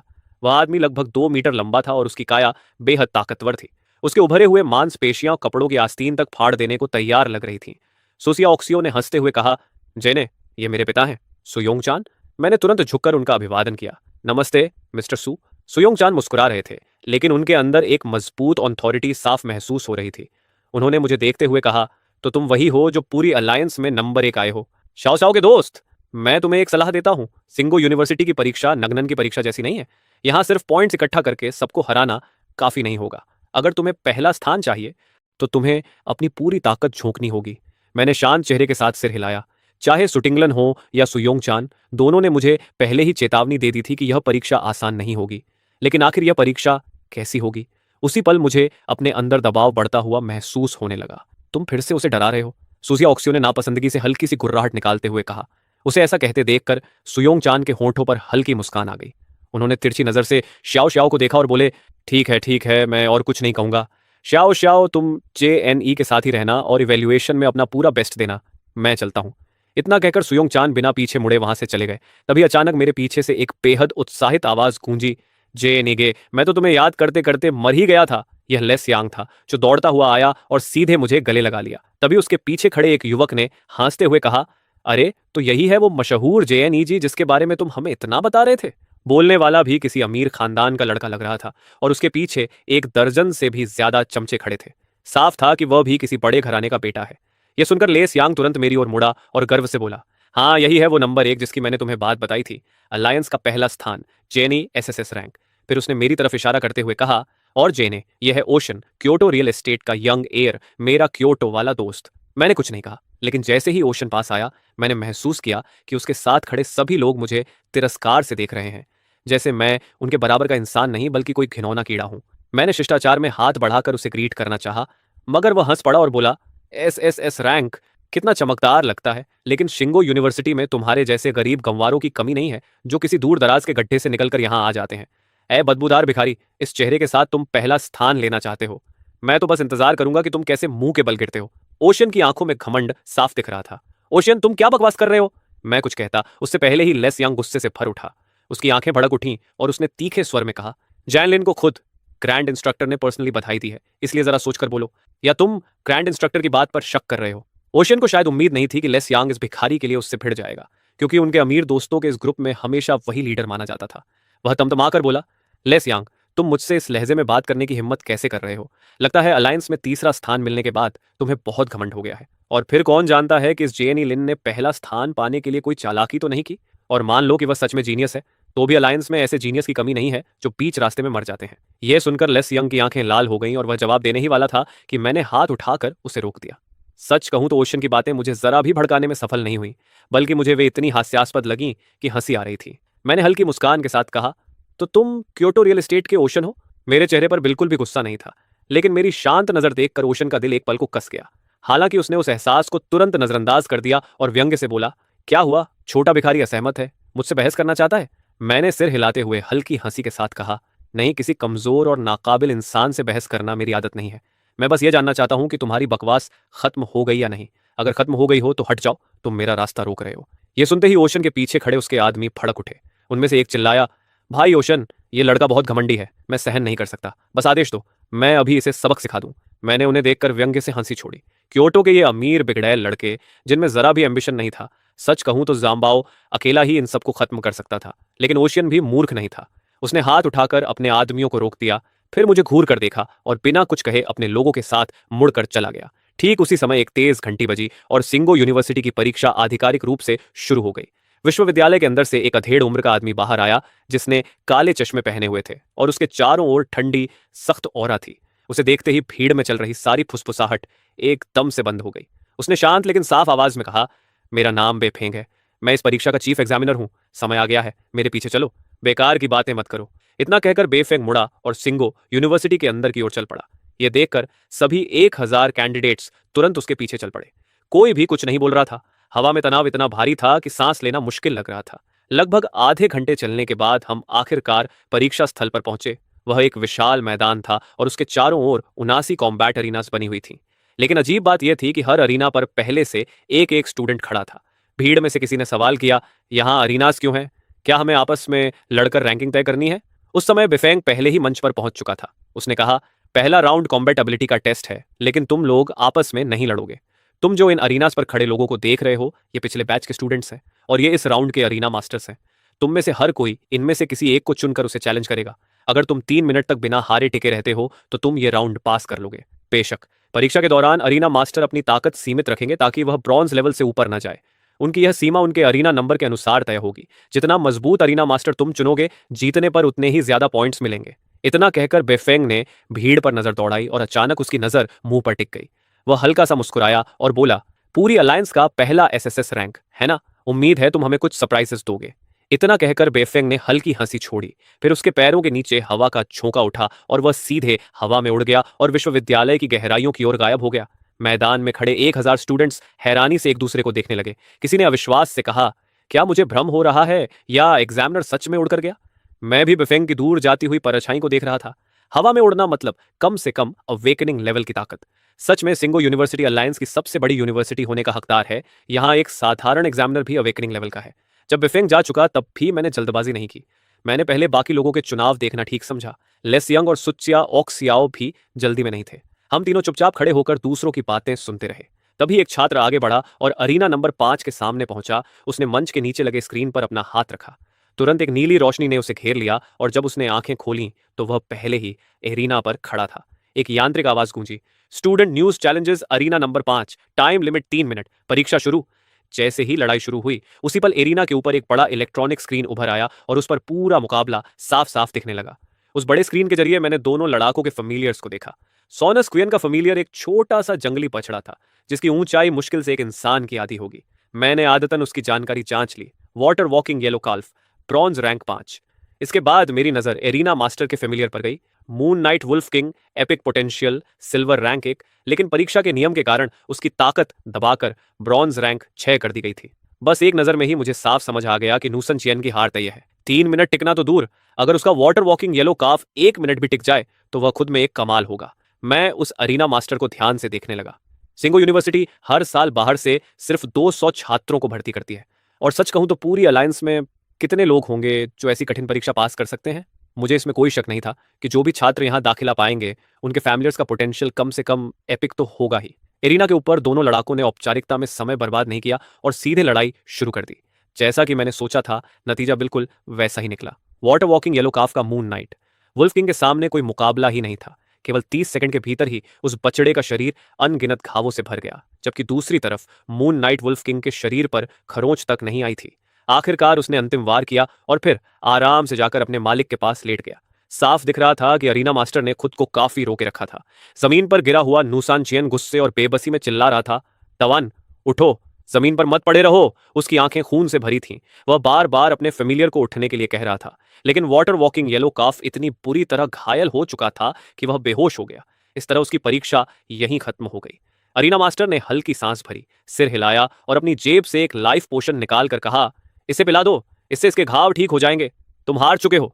जैसे ही उसने यह कहा, नुसान कियान और उसका फेमिलियर सुनहरी रोशनी से घिर गए और अगले ही पल एरिना से बाहर दिखाई दिए। पूरा मैदान एकदम शांत हो गया। कोई भी एक शब्द नहीं बोल रहा था। मैं मुड़कर लेस यांग और सुसिया ऑक्सियाओ की तरफ देखने लगा और पूछा, तुम दोनों ने तय कर लिया कि किस एरिना को चुनौती दोगे? सबसे पहले लेस यांग बोला, मैं अरीना नंबर 3 को चुनौती दूंगा। वहां की सीमा ब्रॉन्ज रैंक 8 है, लेकिन मेरा थंडर जेड बेयर अभी ब्रॉन्ज रैंक 7 है और उसका पोटेंशियल इमॉर्टल है, इसलिए मुझे लगता है मैं टिक जाऊंगा। दिलचस्प बात यह थी कि सुक्सिया ऑक्सियाओ ने भी वही चुनाव किया, अरीना नंबर 3। फिर दोनों ने मेरी तरफ देखा। और तुम, चेयनी? मेरी नजर सीधे सबसे ऊपर और सबसे शक्तिशाली एरिना पर जाकर टिक गई, एरिना नंबर 1। मैंने शांत आवाज में कहा, मैं एरिना नंबर 1 को चुनौती दूंगा। यह सुनते ही लेस यांग और सुसिया ऑक्सियाओ दोनों की आंखें फैल गईं। लेस यांग लगभग चिल्ला पड़ा, जने, क्या तुम सच में गंभीर हो? मैंने सिर हिलाकर कहा, हाँ, मैंने फैसला कर लिया है। जाम्बाओ पहले ही ब्रॉन्ज रैंक 9 पर है, इसलिए किसी और ब्रॉन्ज रैंक 9 को चुनौती देने का कोई मतलब नहीं है। अगर कोशिश करनी है तो सबसे ताकतवर से ही क्यों ना की जाए, चाहे मैं जीतूं या नहीं। 3 मिनट टिकना तो मेरे लिए आसान होना चाहिए। सुसिया ऑक्सियाओ ने गहरी सांस ली और कहा, ठीक है, अगर तुमने फैसला कर लिया है तो जाओ। जेने, तुम पहले जाओ, मैं और लेस यांग नीचे से तुम्हें देखेंगे। मैंने हल्की मुस्कान के साथ सिर हिलाया और कहा, ठीक है, तो मैं पहले जाता हूं। बिना किसी हिचकिचाहट के मैं सीधे सबसे दूर बने अरीना नंबर 1 की तरफ बढ़ गया। जैसे जैसे मैं करीब पहुंचा, आसपास खड़े बहुत से लोगों ने मुझे नोटिस कर लिया। भीड़ में से आवाजें आने लगीं, देखो देखो, ये क्या करने जा रहा है? ये तो अरीना नंबर 1 को चुनौती देने जा रहा है। किसी ने उपहास करते हुए कहा, यह तो सीधा मौत के मुंह में जा रहा है। दूसरा बोला, एरिना नंबर 1 तो ब्रॉन्ज वर्ल्ड का सबसे कठिन एरिना है, तुम जैसे डरपोक लोग कैसे जीत सकते हो? तभी किसी ने कहा, अरे, अगर तुम लोग खुद एरिना पर चढ़ने की हिम्मत नहीं रखते तो दूसरों को भी मत रोको। मैं तो कहता हूं यह लड़का जीत सकता है, आखिर यह पूरी अलायंस का एसएसएस रैंक है। कुछ ही पलों में सबकी निगाहें मुझ पर टिक गईं। उसी समय ओशन ने भी यह हलचल देख ली और अपने आदमियों के साथ भीड़ चीरते हुए आगे आया। उसके एक आदमी ने कहा, मालिक, क्या यह वही भिखारी नहीं है? दूसरा हंसकर बोला, हाँ, ये वही है। लगता है आज ये यहाँ तमाशा करने आया है। देखो तो सही, ये अरीना नंबर 1 को चुनौती दे रहा है। ओशन ने भी शायद उम्मीद नहीं की थी कि मैं इतना साहसी निकलूंगा। उसके होठों पर तिरस्कार भरी मुस्कान आ गई और वह बोला, गांव से निकला हुआ यह रेंगता हुआ भिखारी बस दिखावा करना जानता है। देखते हैं ये कैसे सबके सामने अपनी बेइज्जती करवाता है। मैंने आसपास के अजीब नजरों को पूरी तरह नजरअंदाज किया और एरिना के नीचे लगे कंट्रोल स्क्रीन पर अपना हाथ रख दिया। अगले ही पल एक सुनहरी रोशनी ने मुझे घेर लिया। जब मैंने फिर से आंखें खोली तो मैं और जाम्बाओ पहले ही अरीना नंबर 1 के ऊपर खड़े थे। उस एरिना का चैलेंजर मास्टर एक सफेद बालों वाला युवक था, जिसकी चाल ढाल में एक अजीब सी शाही गरिमा थी। उसने हल्का झुककर कहा, नमस्कार, मेरा नाम चीन जिक्सियन है। मैं एरिना नंबर 1 का चैलेंज मास्टर हूँ। सच कहूं तो वह बिल्कुल किसी बड़े घराने के यंग मास्टर जैसा लग रहा था। मैंने भी तुरंत अपना परिचय देने के लिए सिर झुकाया, लेकिन उसी समय मैंने उसकी आंखों में एक क्षण के लिए घृणा की चमक देख ली। हम दोनों ने औपचारिक बातें लंबी नहीं की, बस एक हल्का सिर हिलाने के बाद लड़ाई शुरू हो गई। जीन जिक्सियन ने तुरंत अपनी बीस्ट समन की, एक छोटा पक्षी जिसका पंख बर्फ की तरह सफेद था और उसके सिर पर एक सुनहरी पंख थी जो सोने के धागे जैसी चमक रही थी। मैंने तुरंत उसकी जानकारी देखी। Snow golden thread finish, epic potential, silver rank 3, परीक्षा के नियमों के कारण दबाकर ब्रॉन्ज रैंक 10 किया गया। मैंने झुककर जाम्बाओ के सिर को सहलाया और पूछा, जाम्बाओ तैयार हो? उसने उत्साह से जवाब दिया, मास्टर जाम्बाओ तैयार है। मैंने कहा, तो चलो। उसी पल जीन जिक्सियन ने मौका पकड़कर पहला हमला किया और आदेश दिया, एक्सरॉन स्नोफील्ड स्टॉर्म। वह सफेद सोने का पक्षी अपने पंख फैलाकर उड़ गया और लगभग 10 मीटर ऊंचाई तक पहुंच गया। उसके पंखों के तेज फड़फड़ाने से हवा में बर्फ जैसी सफेद ऊर्जा उठने लगी और देखते ही देखते 5 मीटर ऊंचा बर्फीला तूफान बन गया। उस तूफान की ताकत इतनी भयानक थी कि उसके पास आने से पहले ही उसकी हवा के झोंकों ने मुझे डगमगा दिया। जैसे ही वह बना, उसने बिना एक पल गंवाए सीधे जाम्बाओ की तरफ धावा बोल दिया। उसी समय जाम्बाओ का शरीर हल्का कांपा और उसके चारों ओर नीले हरे रंग की ऊर्जा की लहर फैल गई। ब्लैक टर्टल ऑनरा तुरंत सक्रिय हो गया। एरिना के किनारे खड़े जीन जिक्सियन ने जाम्बाओ के चारों ओर बनी उस पतली सी रक्षा पर नजर डाली और उपहास से हंस पड़ा। इतनी कागज जैसी पतली ढाल, और तुम सोचते हो कि यह स्नोफील्ड स्टॉर्म को रोक लेगी? लड़के, जब तुमने मुझे चुनौती देने की हिम्मत की है तो अपनी अंधी घमंड की कीमत भी चुकानी पड़ेगी। अगले ही पल वह भयानक स्नोफील्ड स्टॉर्म पूरी ताकत से झाम्बाओ से टकराई और एक जबरदस्त हवा का विस्फोट पूरे मैदान में फैल गया। एरिना के चारों तरफ खड़ी पूरी भीड़ ने अनजाने में अपनी आंखें सिकोड़ लीं। जब बर्फीली आंधी धीरे धीरे शांत हुई और हवा में उठी धूल बैठने लगी, तब सबकी निगाहें फिर से एरिना की ओर टिक गईं। लेकिन जो दृश्य सामने आया, उसने हर किसी को स्तब्ध कर दिया। वह अजीब सी जीव, आधी कछुआ और आधी सांप जैसी दिखने वाली शाम्बाव, न सिर्फ उस भीषण हमले को रोक चुकी थी, बल्कि उसके शरीर पर एक खरोंच तक नहीं आई थी। यह कैसे संभव है? यह दृश्य देखकर जिन जिक्सियन की आंखें अचानक सिकुड़ गईं। उसके सामने खड़ा स्नो गोल्डन थ्रेड फिंच, जो कि एपिक पोटेंशियल का था और जिसे सिर्फ परीक्षा के नियमों के कारण ब्रॉन्ज लेवल तक दबाया गया था, फिर भी वह सांबाओ को नुकसान तक नहीं पहुंचा पाया। असल में जाम्बाओ खुद एक असली लेजेंडरी लेवल की प्राणी थी। भले ही जुरॉन का स्तर 2 रैंक ऊपर हो, लेकिन असली क्षमता के सामने उसका फायदा बेकार साबित हो रहा था। जिन जिक्सियन का चेहरा गुस्से से तमतमा उठा। उसे लगा कि उसकी प्रतिष्ठा पर सीधा वार हो गया है। उसने दांत भींचते हुए कहा, क्या घमंड है तुम्हारा? भले ही मैं पिछले साल सबसे नीचे रहा हूं, लेकिन इसका मतलब यह नहीं कि तुम जैसे नए लोग मुझे नजरअंदाज करोगे। जुरॉन, रुकना मत। गोल्डन थ्रेड स्ट्रैंगल इस्तेमाल करो। मैं शांत नजरों से ऊपर उड़ते जुरॉन को देख रहा था। उसकी पिछली चाल स्नोफील्ड स्टॉर्म ही मेरे लिए काफी थी उसके स्तर को समझने के लिए। मेरे हिसाब से अब जाम्बाओ की जीत सिर्फ समय की बात थी, और जब जीत तय ही थी तो क्यों ना इस मौके का इस्तेमाल थोड़ी ट्रेनिंग के लिए कर लिया जाए। आखिर उड़ने वाले दुश्मन से लड़ने का मौका बार बार नहीं मिलता।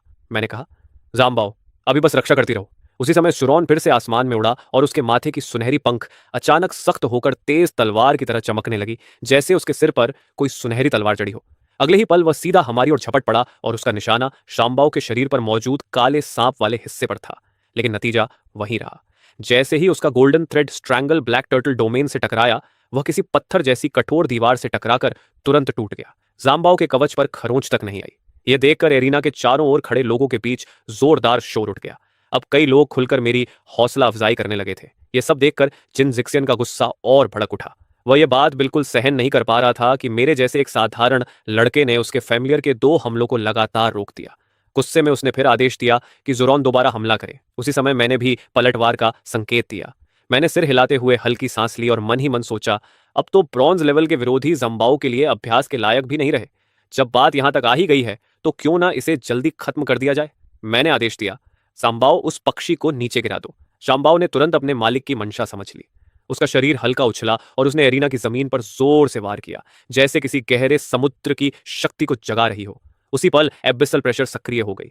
आसमान में उड़ रहा जुरॉन अचानक एक असहनीय दबाव महसूस करने लगा, जैसे कोई विशाल पहाड़ उस पर गिर पड़ा हो। वह उस दबाव को सह नहीं पाया और सीधे एरिना की जमीन पर आ गिरा। अब मुझे और समय बर्बाद करने का मन नहीं था, इसलिए मैंने आदेश दिया, सांबाओ तैयान ब्लैक मिस्ट इस्तेमाल करो, लेकिन ताकत नियंत्रित रखना, जुरॉन को पूरी तरह नष्ट मत कर देना। तभी अचानक जिन जिक्सियन चिल्लाया, जुरॉन! उसके गुस्से ने उसकी समझ छीन ली थी। उसने जेब से कांच की गोली जितनी बड़ी एक चमकती गेंद निकाली और उसे जोर से कुचल दिया। तुरंत एक घना ऊर्जा आभा एक्सरॉन को घेरने लगी। जैसे ही उसने उस ऊर्जा को अवशोषित किया, उस पर पड़ा दबाव तुरंत खत्म हो गया और उसकी असली ताकत वापस आ गई। Silver rank 3। उसकी आंखों में अब सीधा हत्या का इरादा चमक रहा था। वह गुर्राया, तुम्हारे साथ मैं बहुत नरम था, आज तुम और तुम्हारी यह अभागी कछुआ यहीं खत्म हो जाओगे। उसकी आंखों में साफ साफ खून उतर आया था। जैसे ही जुरॉन ने अपनी असली ताकत पाई, उसने पंख फड़फड़ाए और तय्यन ब्लैक मिस्ट को आसानी से बिखेर दिया। उसी पल मेरी आंखें सिकुड़ गईं। मुझे तुरंत एहसास हुआ कि हालात बिगड़ चुके हैं। सिल्वर रैंक 3 यह जाम्बाओ से पूरे 4 स्तर ऊपर था। इस हालत में जीतना लगभग असंभव था। धुंध हटते ही जुरॉन फिर आसमान में उड़ा और उसके चोंच के सामने ठंडी नीली रोशनी जमा होने लगी। अगले ही पल वह बर्फीली किरण सीधे एक जाम्बाओ की ओर दागने वाला था, लेकिन उसी क्षण अचानक कहीं से एक गर्म और हल्की हवा चली।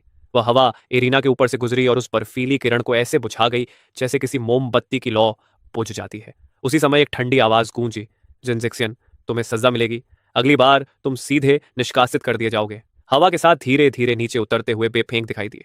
उनकी नजरें सीधे जिनजिशियन पर जमी थीं और उनमें बर्फ जैसी ठंडक थी। जैसे ही जिनजिशियन ने वह हवा महसूस की, उसके भीतर उबलता गुस्सा तुरंत ठंडा पड़ गया।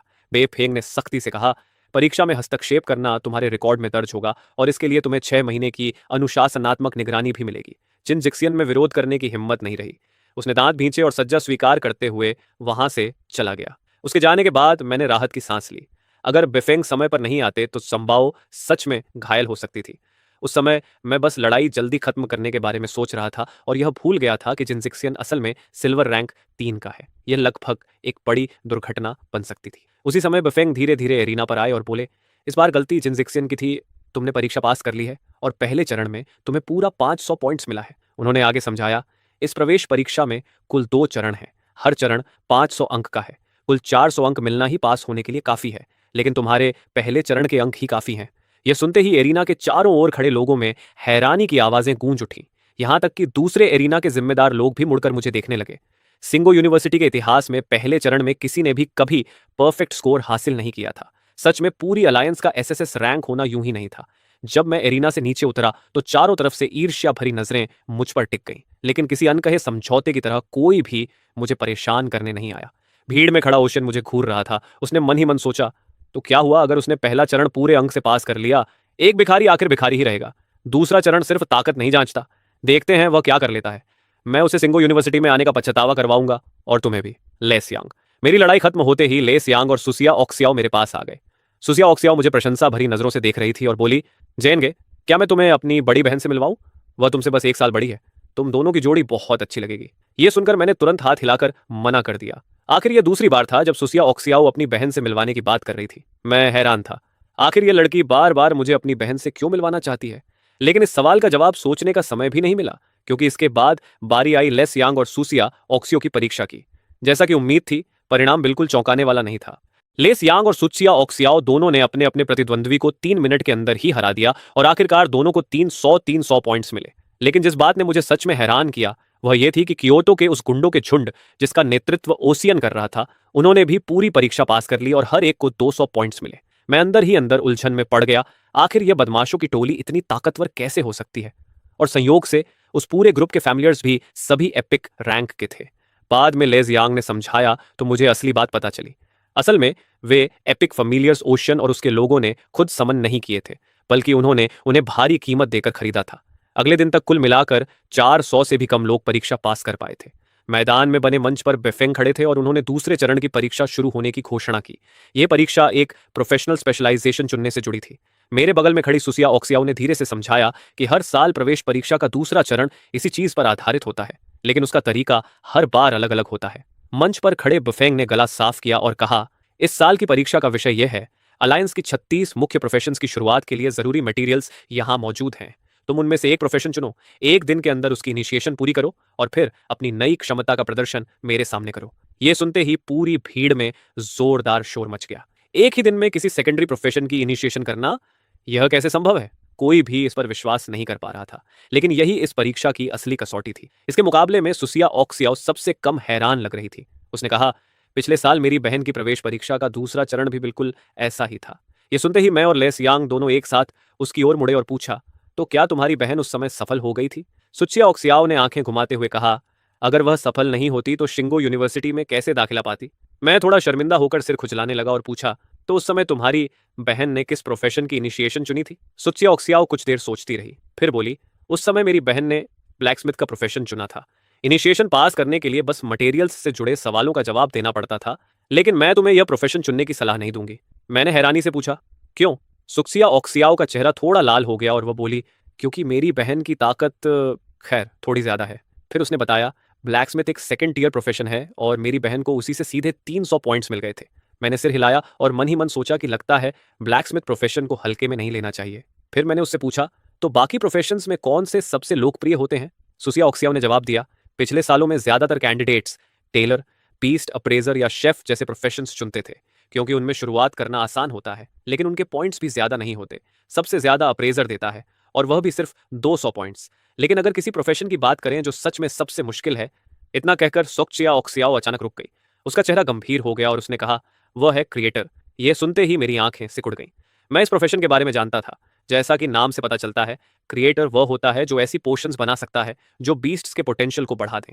इसी वजह से पूरी अलायंस में क्रिएटर्स की स्थिति बेहद महत्वपूर्ण होती है। यहाँ तक कि एक 1 स्टार क्रिएटर जो कि सबसे निचला स्तर है, उसे भी हर फैक्शन अपने साथ जोड़ने के लिए तैयार रहता है। लेकिन इस प्रोफेशन में शुरुआत करना बेहद कठिन होता है। पूरे सिंगो अलायंस में कुल मिलाकर मुश्किल से 2200 क्रिएटर्स हैं, और उनमें से 800 भी ऐसे नहीं हैं जो 2 स्टार या उससे ऊपर के हों। यह कहते हुए सुक्सिया ओक्सियाओ का चेहरा गंभीर हो गया। मैंने सिर हिलाया और सोच में डूब गया। मुझे अचानक चुप देखकर लेस यांग ने हैरानी से पूछा, जे एनी, तुम कौन सा प्रोफेशन चुनोगे? मैंने थोड़ी देर सोचा और कहा, मुझे भी अभी पूरी तरह यकीन नहीं है, लेकिन अगर सच में चुनना पड़ा तो मेरा दिल बिना किसी हिचकिचाहट के क्रिएटिव प्रोफेशन की तरफ जाएगा।